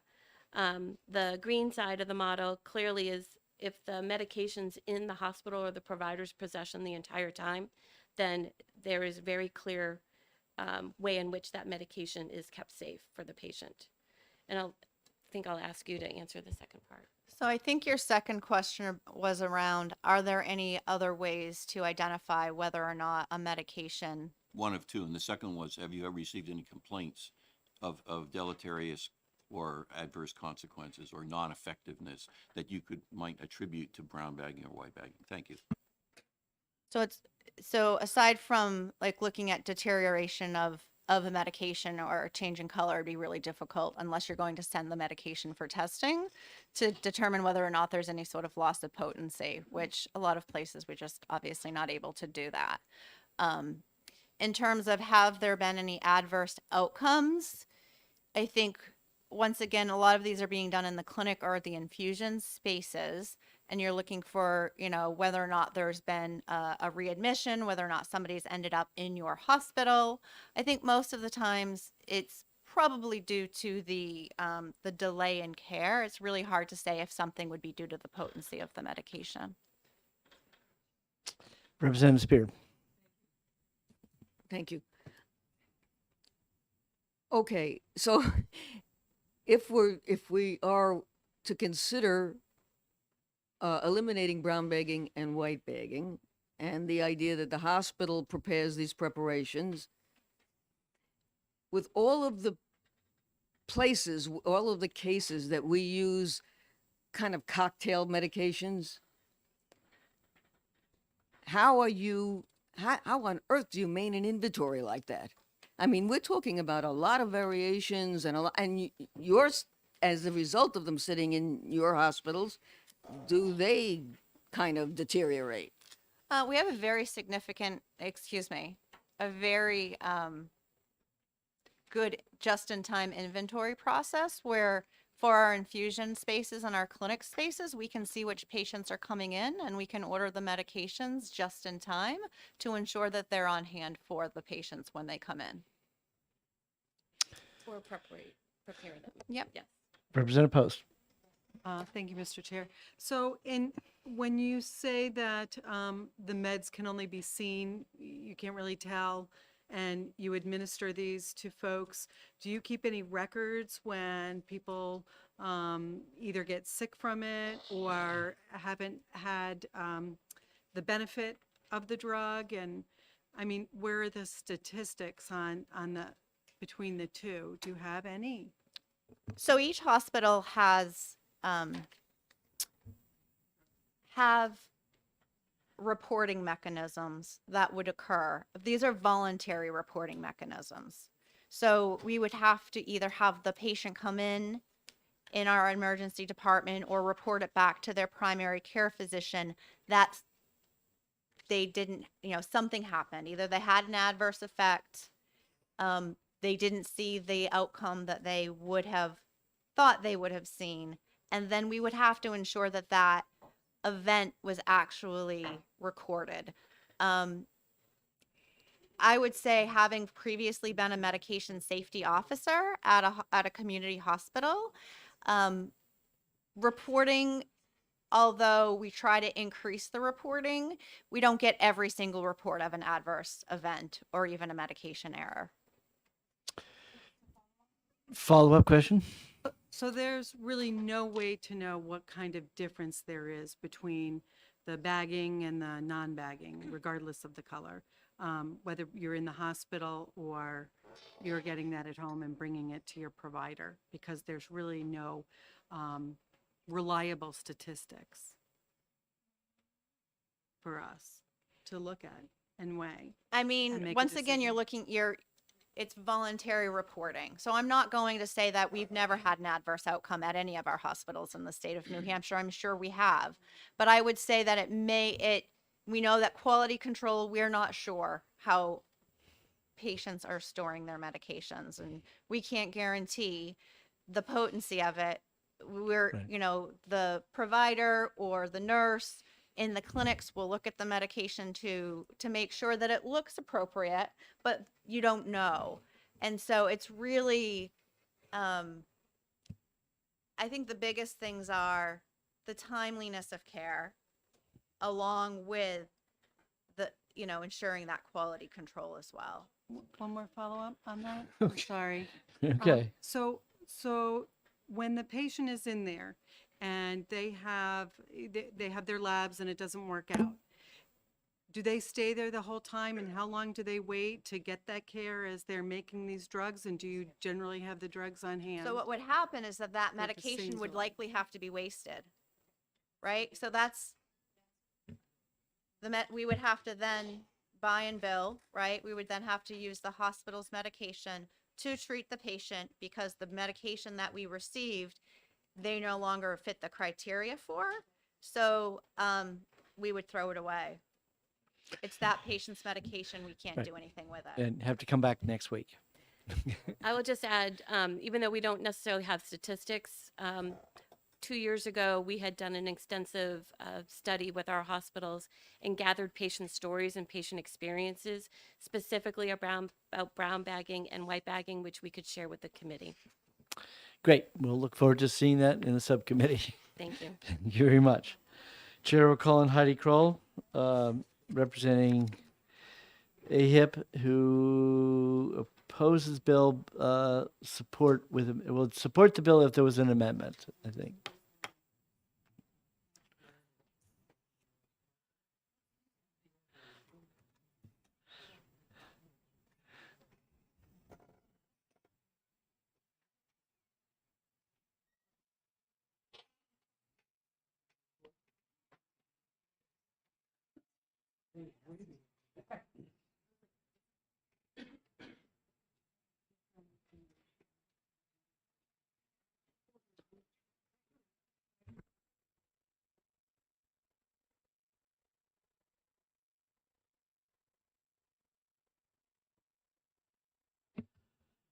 Good afternoon. Good afternoon, Mr. Chairman and members of the committee. Excuse me, I'm recovering from having lost my voice yesterday, so hopefully it sticks with me. For the record, my name is Heidi Kroll. Heidi Kroll, I work at Gallagher, Callahan, and Gartrell. I'm here today representing AHIP, which is America's Health Insurance Plans. We appreciate the opportunity to testify.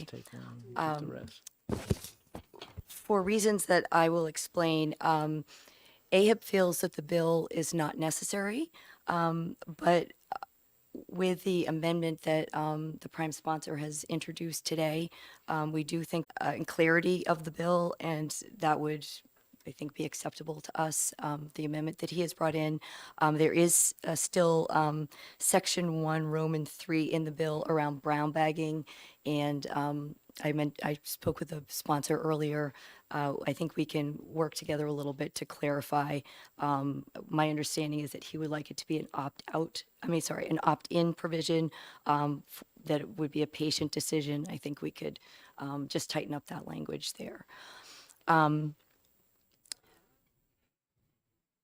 So I'll start by saying that AHIP strongly believes that everyone should be able to afford their prescriptions, to get access to their prescriptions and at a price that they can afford.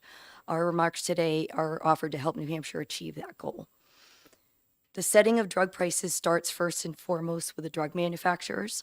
However, other players in the supply chain contribute to higher drug prices as well. The focus of today's bill is on the, frankly, outrageous hospital and physician markups on prescription drugs, most notably specialty drugs that are administered by providers in a clinical setting. Specialty drugs are the very expensive medications that treat complex, chronic, or rare conditions such as cancer, multiple sclerosis, and rheumatoid arthritis.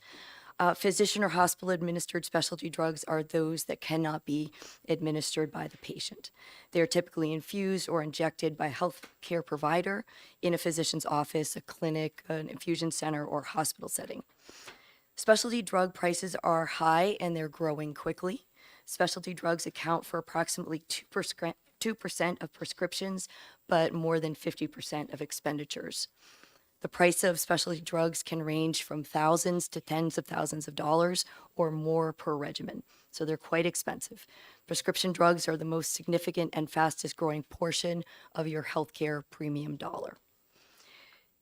Typically, clinician-administered drugs have been purchased by the provider or the hospital directly from wholesalers.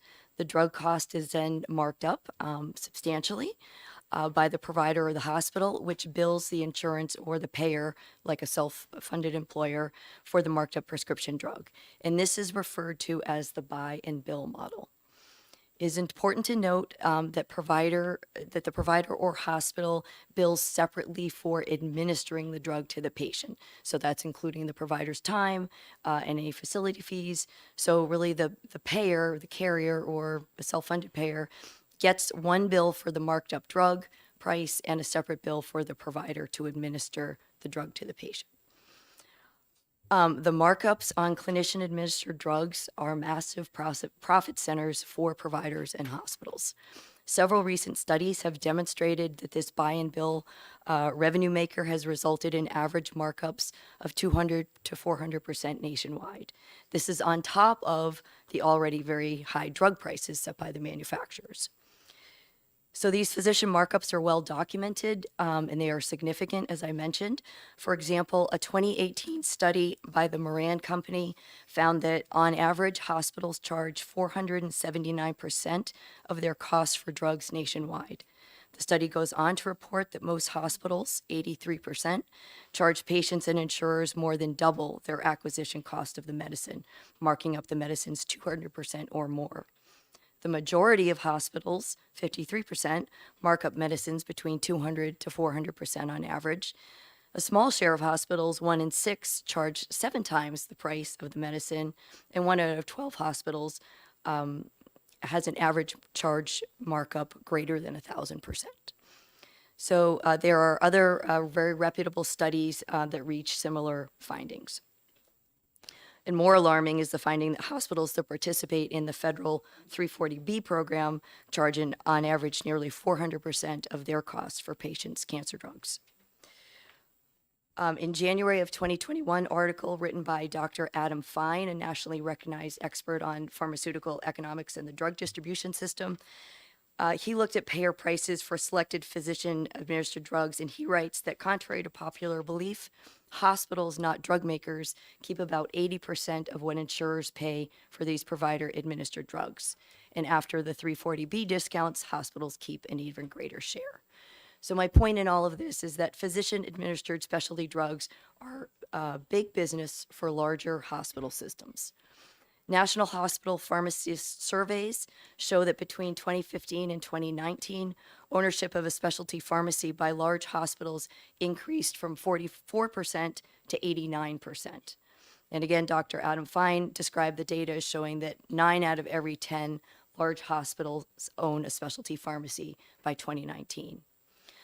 New Hampshire is not immune. One of New Hampshire's hospitals' pharmacy businesses recently increased revenue not related to patient medical care for the first quarter of fiscal year 2023 by $31.5 million compared to the same 3-month period for the prior year.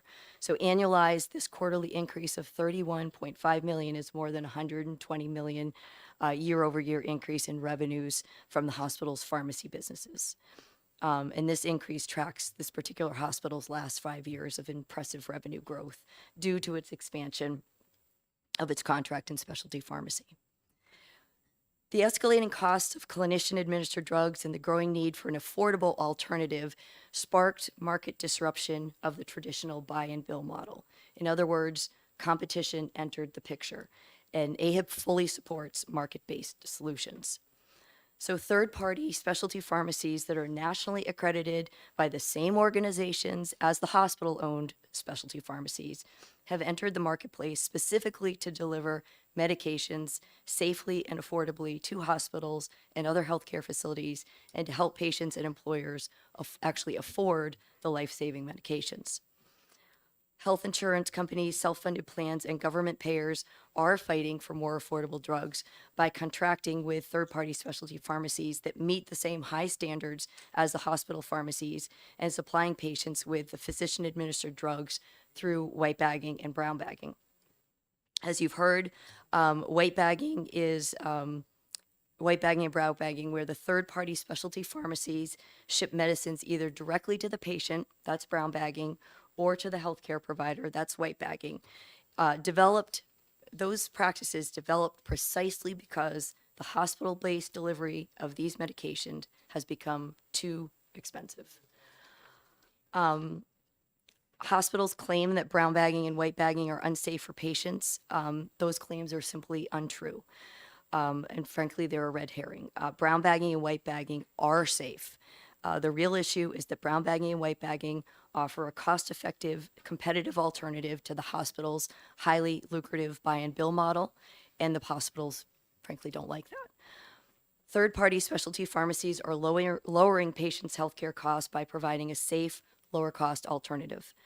The result is meaningful savings for employers, public payers, health insurance companies, patients, and taxpayers. Thousands of patients successfully and safely receive their drugs through brown bagging and white bagging each and every year. In URAC's, which is a national accreditation organization, in URAC's 2021 Specialty Pharmacy Aggregate Summary Performance Report, they report that 40.5 million specialty prescription drugs were dispensed in the U.S. in 2021. 99.98% of prescriptions were dispensed with no errors, and 99.95% of prescriptions were distributed with no errors. It's important to note that third-party specialty pharmacies are only used for certain prescription drugs that can actually be safely delivered through brown or white bagging, and only when the patient is an appropriate candidate for such forms of dispensing. All specialty pharmacies must abide by all state and federal legal and regulatory requirements, in addition to meeting extra safety requirements for specialty drugs imposed by the FDA and by the drug manufacturers themselves. In addition to the extremely stringent safety requirements, health plans always have exception processes in place to address the rare circumstances of quality, safety, medical necessity, and or care interruptions. So, for example, you've heard today that people's care may be delayed. That is not true. There are exception processes that the carriers have to allow a patient to be taken care of, to have their drugs administered when they're there in the clinical setting. Health plans develop their specialty pharmacy programs with all potential dosing and treatment dispensing scenarios in mind. In fact, medications are routinely shipped with enough additional supply so that facilities can adjust a dose as required at the time of administration. The processes for delivering medications through specialty pharmacies are the same as those used when hospitals acquire the drugs themselves. In fact, many hospitals and physician groups obtain their medications from the same specialty pharmacies, and they use the same delivery companies and procedures to serve their patients. For example, if you were to go to the webpage for Dartmouth Hitchcock's specialty pharmacy prescription services, you will see that it states your refrigerated medications will be shipped overnight at no charge via FedEx. All non-refrigerated medications are shipped via USPS or FedEx. Should there be a delay, you will be notified. To prevent interruptions in therapy, please call the Dartmouth Hitchcock Pharmacy within 1 business day to report missing or damaged contents. So, they're dealing basically with the exact same systems that specialty pharmacies are dealing with. The one final point to keep in mind is that the state of New Hampshire appears to be using brown bagging and white bagging, presumably to save its employees and taxpayers money.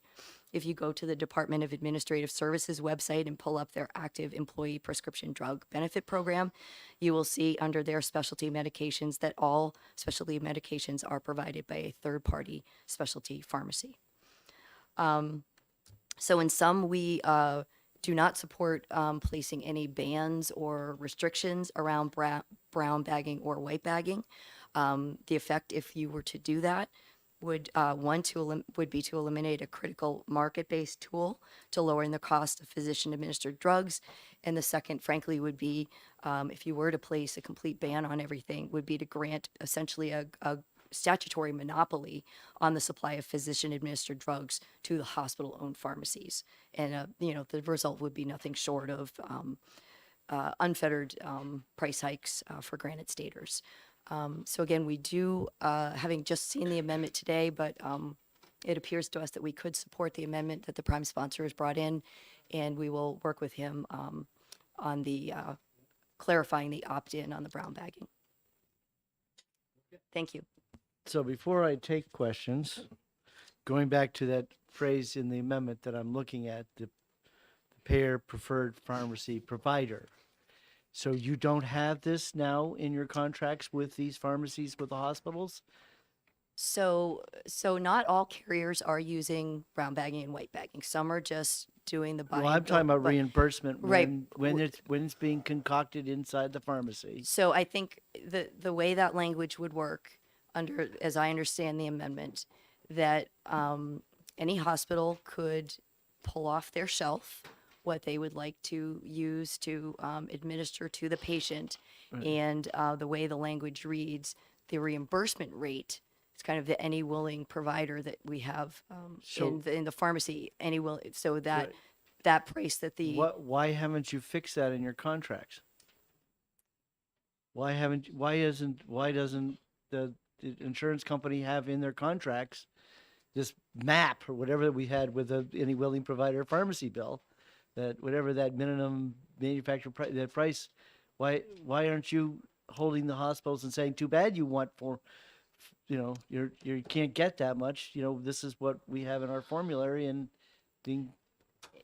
It's a great question. I think the folks at the carriers who do the contracting should, Well, I was take a just look at that, wondering but- so but that- I would cut, that's my head scratcher here. I mean, why is this problem here at all? I mean, assuming that, all we hear is insurance companies, will pay what they feel like it. How can you be held, hostage by a hospital unless somehow because you have to have them in your network, then they get to say, no, you can't have that clause in this contract. Well, I think That's that, what I'm afraid of. Yeah, I think that the option, having the option, the tool in the toolbox, if you will, to have white bagging and brown bagging available does lend some negotiating leverage, I guess, you know. Versus in- having you, that we'd say that they have to put this in the contract, that they have to take the same price that anybody else would have to take, whether your preferred pharmacy is manufacturing it. Right. So this competitive alternative allows, I think, that in the negotiation process. Okay, now Representative Herbert. My answer. Okay. My question was, you mentioned an amendment or an area of agreement you may be able to come to with the sponsor. And you didn't explain the details at that time, but it sounds to me like you just did. I I am known to cut to the chase. Well, you know, Mr. even, Chairman? you know, even a blind squirrel gets a nut every once in a Oh. while. So Anyway, I'm glad you found the answer, John. Okay, great. Representative Gibbs. Thank you, Mr. Chairman. I did not hear you say what AHIP stands for. Could you tell us what it stands for, please? Sure, I apologize. Yes. AHIP stands for America's Health Insurance Plans. We are the trade association for the health insurance companies, national organization. Yes. She that represents works- all of them. Yeah. That works every day to try to keep our premiums, health insurance affordable. Okay, everybody else? Oh, yep, Representative Priscelli. A clarification Yeah. one more time. So I understand the safety concerns, which are separate, but I'm concerned about the affordability or the billing. So I think what we're suggesting is that instead of saying we're segregating these specialty drugs so the hospitals can figure out what their pricing is, that they must use the standard pricing that's out in the marketplace? Is that the Well, solution? we to learned in the another affordability? bill, it says there's their minimum pricing, you know. Right. And so Why wouldn't it apply to this why also? doesn't it Is apply the- here? Yeah. Right, That's okay, what thank you. inquiring That's minds what I wanna know. wanted to clear And, up. and to be clear, we didn't see the necessity for the bill. So, Right. you know, we're happy if there is no bill. But if there is a bill, we support the amendment that And they, then Right, but we like to lower health insurance costs, so. we do too. It's, so we, And okay. then a quick follow-up would be, so is there an amendment to say that we're not going to outright ban the brown or white bagging, but it could be a option? Well, we have to kind of sort through in the subcommittee what this language in front of us does. It's a little Right. confusing. Yes, it is. Right. My understanding is that the prime sponsor of the bill has submitted an amendment to the committee. And I spoke with him prior, that there might be some additional clarification around opting into the brown bagging. Exactly. But again, our position first and foremost is that we don't think the bill is necessary. Thank you very much. Thank you.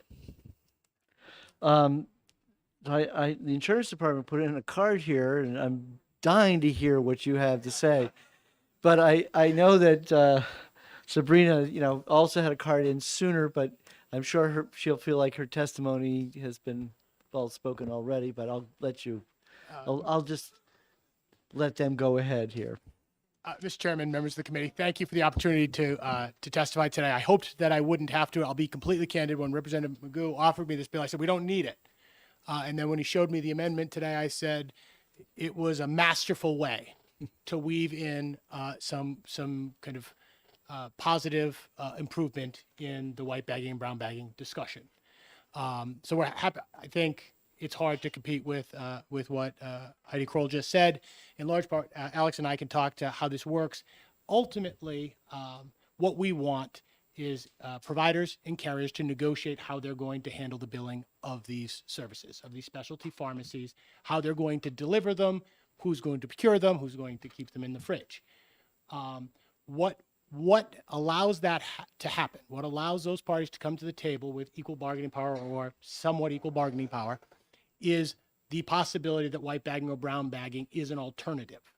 Our fear is that if in a situation where white bagging and brown bagging was taken off the table, you would upset the scales of bargaining power. For the part of this bill that addresses things that they have not contracted to, and so this is I presume, some very specialty formula medication that was disrupted in transit, that there is a agreed upon fair market value MAP for that is wonderful. And that wasn't something we had considered before. Ultimately, the parties should negotiate that, and they are sophisticated and can do that. And so, though we don't take positions on stuff, Amendment 432H is masterful for what it's trying to do. Is that ditto, Alex? Ditto, and I wanted to mention that when we did the fiscal note for this bill, we expressed concerns that it might escalate health insurance costs, and we feel very differently about the amendment. Perfect. Great. Thank you, guys. Okay, one card left. Oh, Representative We Porcelli. almost made it. I'm sorry, and No, I am thank you, looking, Representative. I'm looking at the fiscal notes. So the fiscal notes with the amendment no longer apply, is that what you're saying? That is Okay, correct. That is correct. And then on defrayal cost, under the bill would likely be considered a state action to add a health benefit which is above or in addition to the essential health benefits, all that, does that go away? All that comes out. It all goes away? All comes out. All right, thank you. Thank you. Thank All you. right. Sabrina Dunlap, you're all set? You're good. I figured so. I can feel all this magic in this. Okay, with that, I will close the public hearing on House Bill 513. And now take up our very last bill.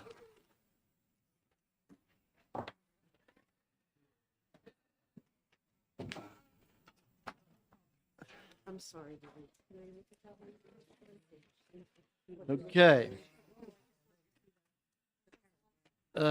House Bill 304 relative to advanced driver assisted systems disclosures by auto glass repair or replacement facilities. And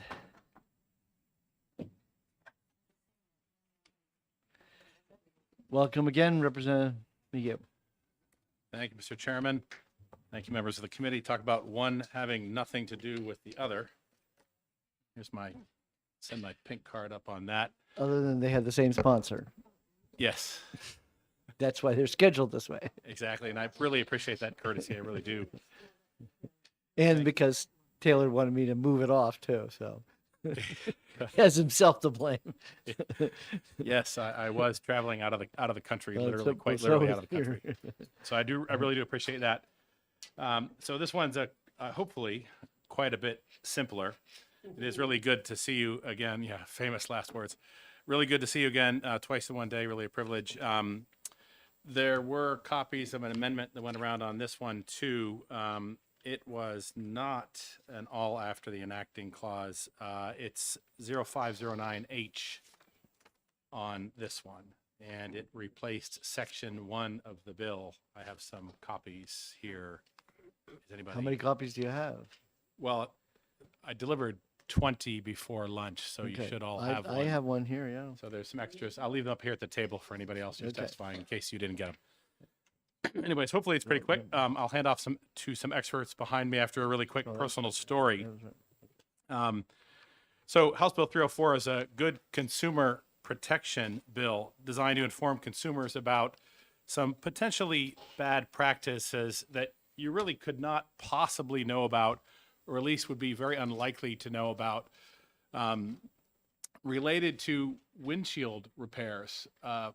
Maybe one of the simpler car repairs that everybody runs into, especially this time of year. You're driving down the road, you get a windshield chip.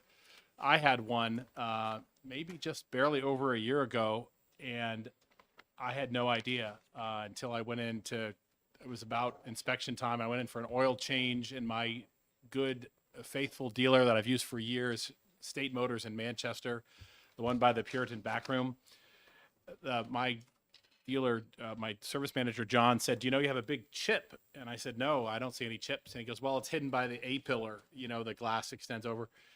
And he said, "Well, you can't get it inspected, and it's not urgent, but it's going to spread to a big crack, and you have a very expensive windshield because of your heads-up display and all the sensors and blah, blah, blah. And you're going to have to get it recalibrated." And I said, "Well, I'm not too worried about it because I have comprehensive insurance, and I don't think I have a deductible on it, so I'll call Geico." So I called Geico, and they said, "No problem, 0 deductible, schedule an appointment, but you have to go to the dealer. I said, well, it's a good thing I've already gone to the dealer, and State Motors should handle it. And I called them back, and they said, check's in the mail. They said, great, let us know when it gets there. It's going to be very expensive. And so I said, whatever, I ignored them. And they said, but it has to be done by a specialized place. Anyway, so I called State Motors back. I said, send me a loaner car, blah, blah, blah. You get the idea. Should not be a big deal. I essentially ignored everything the rep at the other end of the Geico phone call said when they read me this very long script. I completely ignored it. Because it's a windshield repair, and everybody has these done in New England. If you drive behind a, DPW truck and you have a chip. Anyways, they said, something about recalibration. I kind of vaguely remember it. So I brought my car in as a truck. It's a SUV. I brought the car in, and they came back, and I couldn't see the navigation anymore. I couldn't read the top of the map. And, I have one of those things that projects the speed in the map, and I couldn't read it anymore. And, I'm not that tall. I'm 6 feet tall. And I had the guy get in, and he said, oh, I can't read it either. And they said, okay, we'll give you another little car, try again. This went on for like several weeks. Next thing I know, they're taking the dash off, and they're replacing the heads-up display, and it's $3,000, and it's $4,000, and thankfully all of this is covered, but they should have to sign the bill every time. Anyways, the long and the short of it is, it's a very specialized process, and they thankfully were using either Safelite or Portland or one of the big name places and bringing in a specialized person to do this. But had I listened carefully or not listened carefully, or I didn't have the right dealer, I may never have known this, and I could have been in a very expensive process.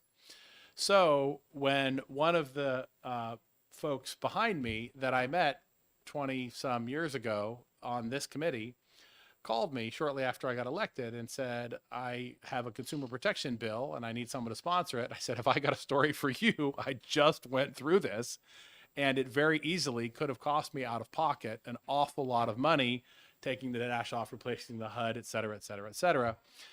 So I was reluctant to put in a piece of legislation that might affect the small business guy, because I don't believe in unnecessary bills and unnecessary legislation. So I went to the guy whose son I coached in football, who's owned the local towing shop. And then I went to the guy that changes my oil on a regular basis. And I went to 2 or 3 other repair shops. And I said, what about your auto glass business? Is this going to put you out of business? This is probably a lucrative thing.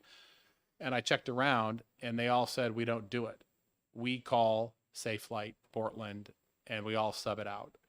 And we're not worried about it. And we tell our customers, our regular customers, leave your car here. We'll bring in the experts. We get a little referral fee, and we have our guys, and that's what they do. And we have no problem with you putting in this kind of bill, because all it does is require us to notify and protect the consumer.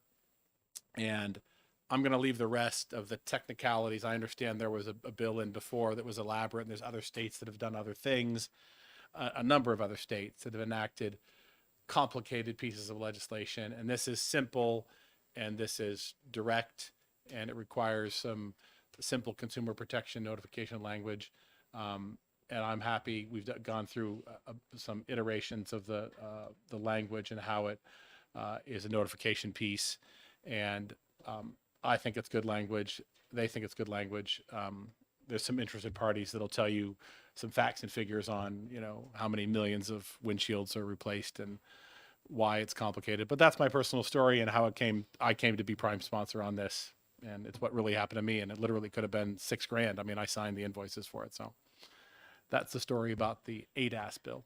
So what's the problem we're trying to fix here? The problem is an unsuspecting consumer could very easily go to a fly-by-night auto glass shop, not be told, leave, and have non-working collision sensors, radar sensors, laser sensors, all the sensors that are in your complicated windshield get a aftermarket or an average windshield glass replacement, and all of those important sensors, collision sensors, braking sensors, all those things, be completely uncalibrated and never know it. This bill simply says you need to go get those recalibrated once you leave here. We can do your glass, but we can't calibrate your system, recalibrate your system. Right. So this requires notification of that For the shop. consumer who doesn't know anything about all this calibration stuff comes in and somebody is going to sell them a glass knowing full well that they can't do the calibration. that they actually can't do the proper servicing. Correct. So And- once that person gets in the car and starts driving away, they're going to see that eventually, or let's say, maybe they don't see it right away because they're busy thinking something else. But at some point in time, they're going to realize right away that it doesn't work. What is wrong with our consumer protection law now for them to go back to that dealer and have him say, "Oh, gee, I'm so sorry, I screwed up. Here's your money back." They should be told before, Mr. Chairman. They should be. That's a valid question. They should be told up front. We can't do that. We can't do that work, and here's where you can go get that work done. And they should be told up front that we can't do that work, and you've got all of these safety sensors in your car that need to be addressed. I mean, Geico was good enough to me. Not everybody has Geico or Progressive. Okay, so And is this I'm gonna under the let Consumer some of the Protection other Act? guys that Is are in this- this business for a living. So under the consumer protection, the penalties, if they want to, if the guy, assuming says too bad, or if the guy says here's your money back, I mean you're just saying sure, caveat emptor but applies. we cannot. I mean in terms of even the Consumer Protection Act, can't say to somebody, as long as they give the person the money back and say whatever their charge is, giving back, and that means refunding Geico. But that under the Consumer Protection, that's the extent of what the act will do now. That's all the current recourse they law. have. That's the current law. Yeah. So what you're saying is They have to tell them up front. yeah, but if they don't, what happens? They have to. The only recourse they would have would be the current Consumer Protection Act. So I guess Don't you think that's bad? I'm just trying to figure out what's the purpose of the law. The because- purpose of the law is to notify them up front that they need to have their system recalibrated. No. Okay. I mean, you could definitely take the position, as this committee has a number of times, that it's buyer beware and you can't legislate common sense. But I'm saying that most windshield, and I think you're going to hear from some witnesses behind me, that after 2023, a certain point in 2023, that all windshields are going to need some kind of recalibration. And I don't remember the exact date and the specifics on that Okay. for collision I'm sensors. all set. Okay. Yes. Okay. The usual suspects. I'm going to defer some real technical questions to the Let's glass do it in a experts. different one. Let's do, I know we have uh, a safe light here. Let's do We're going to go and some other shit, reverse too. order. Representative Terry first. So, thank you. So, does your bill have in view actual instances of unscrupulous, shall we say, repair shop dealers who do this work, knowing that they can't do what they have to do? So that I'm sorry, we get into this situation where afterwards, as Representative Hunt described, somebody has to resort to an after the fact or after the damages have been done, so to speak, process. I'm sorry, You're trying to preempt all of this with your bill, saying that you have to notify people in advance. And I'm saying, is this really necessary? Because you have actual instances where this has happened to people. Can I Right. provide you with actual instances where it's happened? Or data. I mean, it just. No, Representative Terry, I don't have, and I'm sure the folks behind me do because they're in the business, in the industry. So I honestly don't have statistics on how often currently fly-by-night repair shops victimize consumers for auto glass. I don't have that data. So this falls into the category of you think this is a good idea, just occurs to you as a good idea, as a common sense good idea. You don't have instances where we have problems that you are seeking to So to address. no, I wouldn't say that it falls under Representative McHugh's good idea, and I'm trying to solve a problem we don't have. It falls under the category of common sense consumer protection that a number of other states have addressed and that we're going to need to address because all windshields have this. It's a common sense consumer protection idea, and I will tell you that there are vastly more qualified experts in this industry that can speak to the legislation that some other states, and they have the statistics on it that I just simply don't have. So they'll speak to it. Okay, Representative Gibbs. Thank you, Mr. Chairman. Is there, in your understanding, a safety issue that makes it important that the consumer receive this information upfront about the need for recalibration?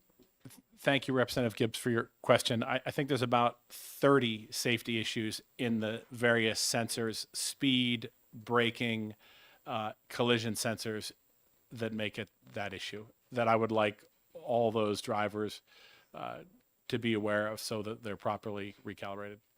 Follow-up inquiry? Further question, you may inquire. Thank you. So this isn't just something that seems to you to be a common sense good idea, but rather something that is necessary for safety. Yes, Representative Gibbs. I'd like the driver behind me who's texting and or drinking their coffee for their windshield sensors to be working properly, for sure. Yeah. Representative Spear. The manual for my car, very specifically, and I've read my manual front to cover and back to cover.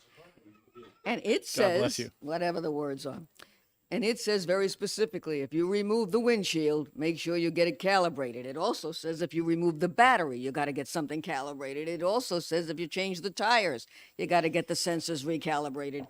I have a list from that manual. What car goes out without a manual, without something in the manual that tells you to do this?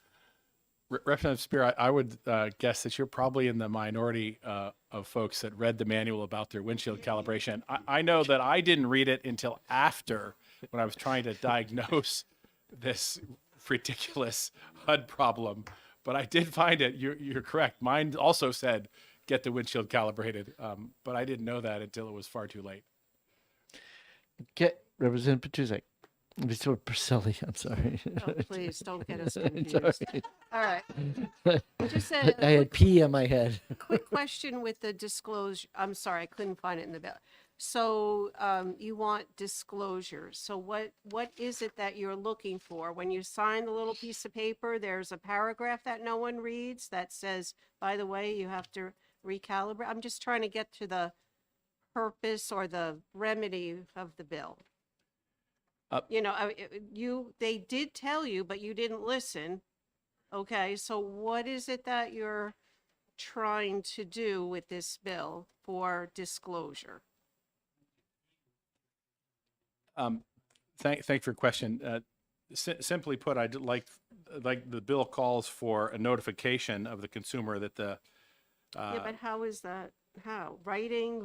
She's asking you, they did notify you, just didn't pay attention. Well, I mean, I suppose that's possible with any similar notification that the consumer doesn't pay attention. But right. I mean, that's my follow-up. I want to know specifically what it is. What is the notification process? So I don't know. It verbally doesn't work. Doesn't know either because he didn't listen. He didn't listen to it, so he has no Correct. idea So what he that was is told. right. So that's not going to solve the problem. If you have, when I get my oil changed, I have to sign the little contract that I don't read the small print. So that probably won't work. How are we going to make sure that, and reading the manual probably won't work. So how are we going to educate consumers to say, oh, by the way, nothing is simple anymore. So when you want to get the little ding replaced in your auto glass, it becomes an event. Event. Well, so the bill calls for notification in writing or electronically. So that leaves it up to the repair shop to either provide them some sort of a written disclosure or electronic disclosure. I mean, that does leave it open, but it does have to be in writing. I mean, they can email it to them or provide them a standard form. I mean, I don't think we need to be much more specific than that, but it does make it so it's not verbal. So, And it has to be that the recalibration was not successful or was not performed, and that the vehicle needs to be taken to a manufacturer certified dealership. You can see it in the text of the bill. Okay. quick, You guys, you've already had your question. And Representative Giza, I have- Representative Thaxton gets his Well, question. so as luck would have it, this goes to the what's the problem? I have fancy modern cars with these fancy modern windshields, and I have a son that seems to use them to catch rocks. So I've had 4 windshields replaced on 2 cars in the last 9 months. So, and I don't know what short of requiring tattoos on the people at Safelight you could possibly ask for, because the insurance company tells me that you need to have it recalibrated. I suppose there's something in the manual, but I've never looked at it. But you will tonight. I will now. You'll read it tonight. When you take it into the Safelight place, they say, well, it has to be warm enough so that we can recalibrate it. You go, oh, okay, fine. And then you go back and pick it up the next day, and they said, all right, we recalibrated it. Do you have any questions? No, I got no questions. So maybe Safelight is super duper good about this, and other people aren't. But if you're not a major glass shop, you can't even do one of these windshields. I mean, Would you believe? Would you believe? I mean, I have a 1930 Packard, and on that it says you retard the spark, you pull out the throttle, the choke halfway, give it a yank, and it starts. I mean, that's the owner's manual. Much simpler project, but you can replace the glass on that. You can't replace that on the Cadillac. Representative Thaxton, I would believe that. Yeah. And thank you for your question. And that's precisely why you need this bill, because not everyone is Safelight. Although Safelight's here, and Safelight's going to tell you with much more degree of expertise than I can. And I hope so. I'd like to conclude my testimony and respect the committee's afternoon time, and allow the experts to elaborate. The member is allowed to no longer take. No, I mean, I'll be happy to take all your questions. No, don't take anymore.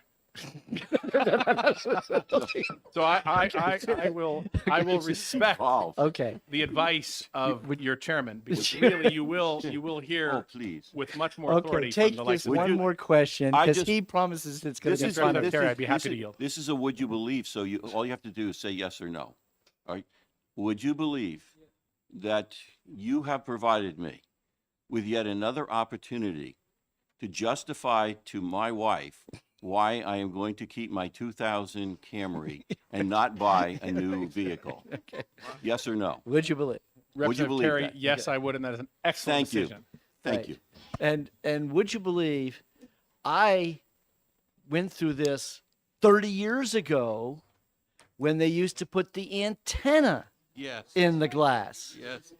And had to be told by the guy who was selling my glass to go out and look at that windshield and do you have that in? And I didn't even think twice about, that's true. I never really did see the antenna. Yeah. Okay. So this is a very old story. Yeah. So thank you very much. Thank you, Mr. Chairman. Always a pleasure. All right. You guys ready? Okay. The chair will call on Scott.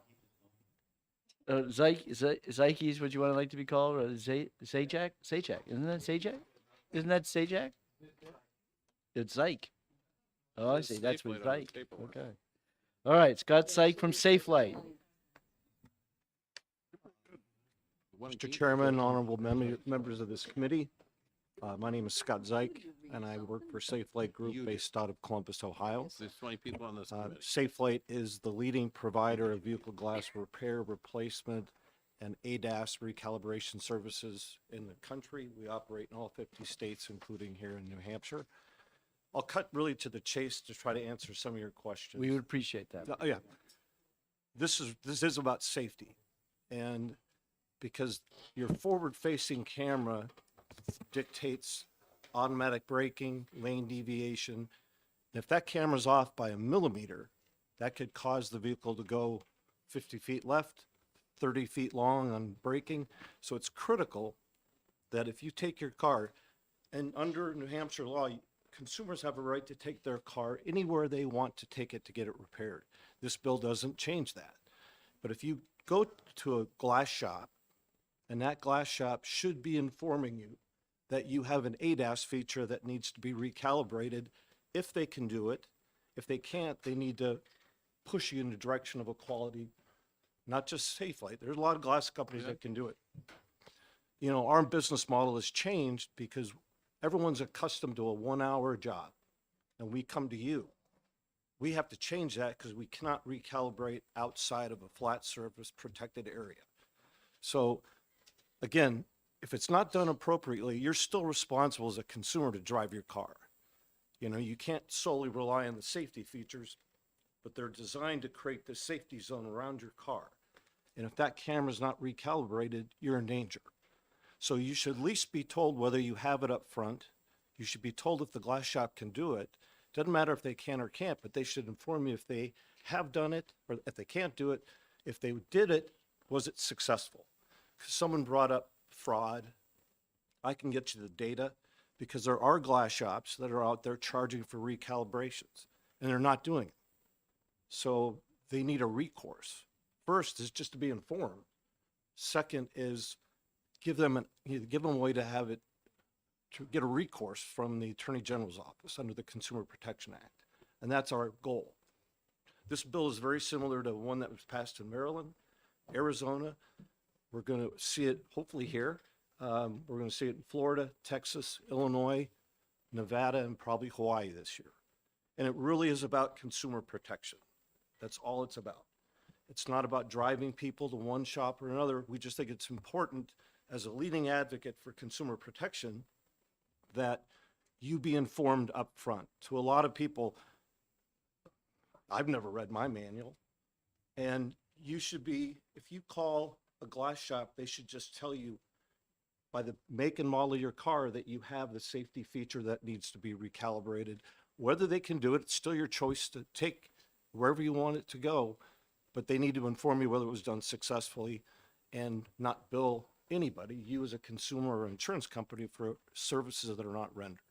So that's the real purpose. It is really safety and consumer protection and customer satisfaction because the model has changed. We'll come to you in your 2000 Camry, but if you have a 2022 Camry, you have to come to us. And it's a very complicated process. There's a handout. If any of you would like to see a calibration done, come to a shop near you. We'll show you how it's done. It's fascinating because if you read the handout, every vehicle manufacturer has different mandates or expectations, specifications. One's called a static, where you plug into the car's brain and you read it to say it's done right, and it says it's done right. Others say just get in the car and drive it 50 miles an hour for 5 minutes. Some require both. And the reason why it's important that we pass this bill is there are incidents of fraud, there's incidents of crashes and safety, and I would just ask for your support. We support it. If we have to make further amendments, we're open to that. I can get the data, safety data, fraud data for you all if you take this to subcommittee or wherever it goes. But I would ask you for your support, and I'm open to take any questions you might have. Representative Burrows. Thank you. Just a quick question. When you buy the car, wouldn't the dealer tell you about the when they're selling you the car, they tell you what the features are. And so if it's a I don't know what to call it, a smart window, you would know that you can't just get the glass fixed. I mean, wouldn't they do that in the course of selling you the car? Well, not necessarily, because you have, I don't know what the dealers do. They might want to talk to that. You know, we're after the fact. They're not here. And But anyway, you should be told, yeah. And we do. When we service you, someone mentioned it, we read the VIN number. And we know on that VIN number what exact piece of glass needs to go in and how to recalibrate the system. Now, there are someone mentioned the term unscrupulous, and there are some bad actors out there. This really doesn't prohibit them from doing the glass work, but it does require them to inform you as a consumer whether you need to have it recalibrated or whether they did it and did it successfully. We try to keep it as simple as possible. Representative Gibbs. Thank you, Mr. Chairman. Would you believe that some people, when they buy a new car, don't buy it through a dealer that they can talk to? Specifically, would you believe that a friend told me yesterday that she bought her new car online and then it was shipped up to her from South Carolina, and there was no dealer for her to talk to or to give her any warnings?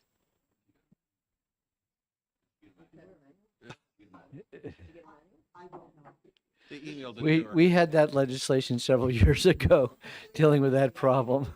So. And by the way, I'm just trying not to use the term brown bag and white bag. Yeah, you're right. But you learned more than you ever wanted to know about bagging. I didn't think this was that complicated. I got lost at Now, are brown you from bag. Ohio then? What's that? Are you from Ohio, or where are you from? I live in Phoenix. About In Phoenix. So you can go back to Arizona and says, "Well, I learned everything about." Well, in Columbus, there's a brown bag Right. deli, and I couldn't Yeah. get over that one. Right now you can tell them. Right. Well, I apologize for scheduling the bills like I did. Oh, no, I no problem. But thank you very much for your testimony. Good to see you again. Okay. Any other questions? Nope. Well, we Okay, have one thank more you. card. Thank you, Mr. Chairman. Bonnie Wheeler, in support of the bill. And I assume Glass America also is qualified to do this. Yes. And Auto Glass Safety Council. Mm-hmm. Impressive. Mr. Chair, members of the House, the Commerce, and the Consumer Affairs Committee, thank you for the privilege of submitting this testimony in support of the HB 304. My name is Bonnie Wheeler. I'm an area marketing manager for Glass America. It's a national auto glass company with 7 employees in the local Manchester shop. As a marketing manager, I cover all of New Hampshire as well as parts of Vermont and Massachusetts. I've been in the auto glass business since 1998, the last 2 years with Glass America, and previously worked for Safelite as well as other glass companies. I make my residence here in Newport, New Hampshire. I am proud to work for a company that takes safety seriously, as evidenced by its membership in the Auto Glass Safety Council, or AGSC. And AGSC members, such as Glass America, follow the Auto Glass Replacement Safety Standard, voluntary industry standard approved by the American National Standards Institute, and it has been in place for 20 years. AGSC members also agree to random independent third-party audits to only employ AGSC trained and certified glass technicians. It's my understanding that the AGSC has submitted written testimonies in support of this bill. Technology is rapidly changing the industry, and auto glass companies, such as Glass America, and its technicians need to be up on the latest changes in safety guidelines. Modern vehicles equipped with electronic safety features need to be thoroughly reviewed prior to windshield replacement, and the camera in the windshield absolutely needs to be recalibrated once the new windshield is then installed. We agree that HB 304 will make sure that the customers are fully informed regarding the recalibration process and the vehicles are returned to them in their same safe working order. We might suggest that if the legislature is to examine auto glass safety, it should not limit itself to calibration issues, but look at all the issues covered by the AGSC safety standard. In reviewing the bill, one element that we found to be a little confusing was to ensure that the requirements of Section 4, notifying the customer if a recalibration was not performed or not completed successfully, is done in the invoice after work is completed, and not in the description of the work to be done required in Section 3. Perhaps a few words added to Section 4 can clarify that. I thank you for your time and interest, and I'm happy to answer any questions if I can. I guess You questioned out? we're all set. Thank you very much. Okay, having No no brown bags or white bags. having no more cards, we will close the public hearing on 304. So, for those who are still here, yes, we will not be here tomorrow. All right, we're all done. And then in terms of next week, I'm going to give everybody an extra day off, so we're not going to bother doing anything on Tuesday. And so it's the assumption is that we're probably going to have a session both Wednesday and Thursday, given they're all these bills. I mean, my past experience is that it's going to take 2 days. I mean, you know, fortunately for Commerce, it won't be very long. It'll be a quickie, but I'm sure other committees will be much more time So consuming. when will this committee meet next? Okay, so we will be back the March 7th, 8th, 9th week, that week. And we'll be doing that first week because we have to have everything out of committee by March 16th, which I believe is a Thursday. So that means we will be subcommitting to the different committees. We'll be subcommitting those two that first week. So expect that we'll schedule. I mean, how does everybody feel about meeting in another room Tuesday so that we don't have to come in on Thursdays? How do people? Is that? Well, because normally we're supposed to, as a committee, we're supposed to be Wednesday, Thursday. And the problem for me, it's only my problem, is that we have chairman's meetings on Tuesday mornings. So I hate to just come in just for the meeting. So that's why I would prefer to do Tuesday, Wednesday, and then have Thursday free. So expect that would be March 7th and 8th. And I will schedule everything we have left into a subcommittee. So we'll have an opportunity to talk about all the bills we have left in the subcommittee. We've seen them all. It was put the pedal to the metal and we got her done. So having said that, then the following week, again, we'll have a wrap-up cleanup of all the subcommittee works. But that, by the 15th, the Ides of March, we will exec every bill that's left in committee. Okay? Now, many people think it's a marvel that the Commerce does that, but that's because we do everything through subcommittee. So by the time we have the full committee, that's how I've done it for the last 20 years, believe it or not.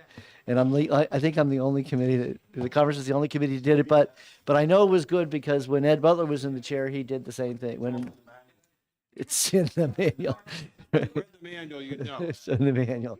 So with that, you guys all have a wonderful vacation the following week. How long is Jane going to be?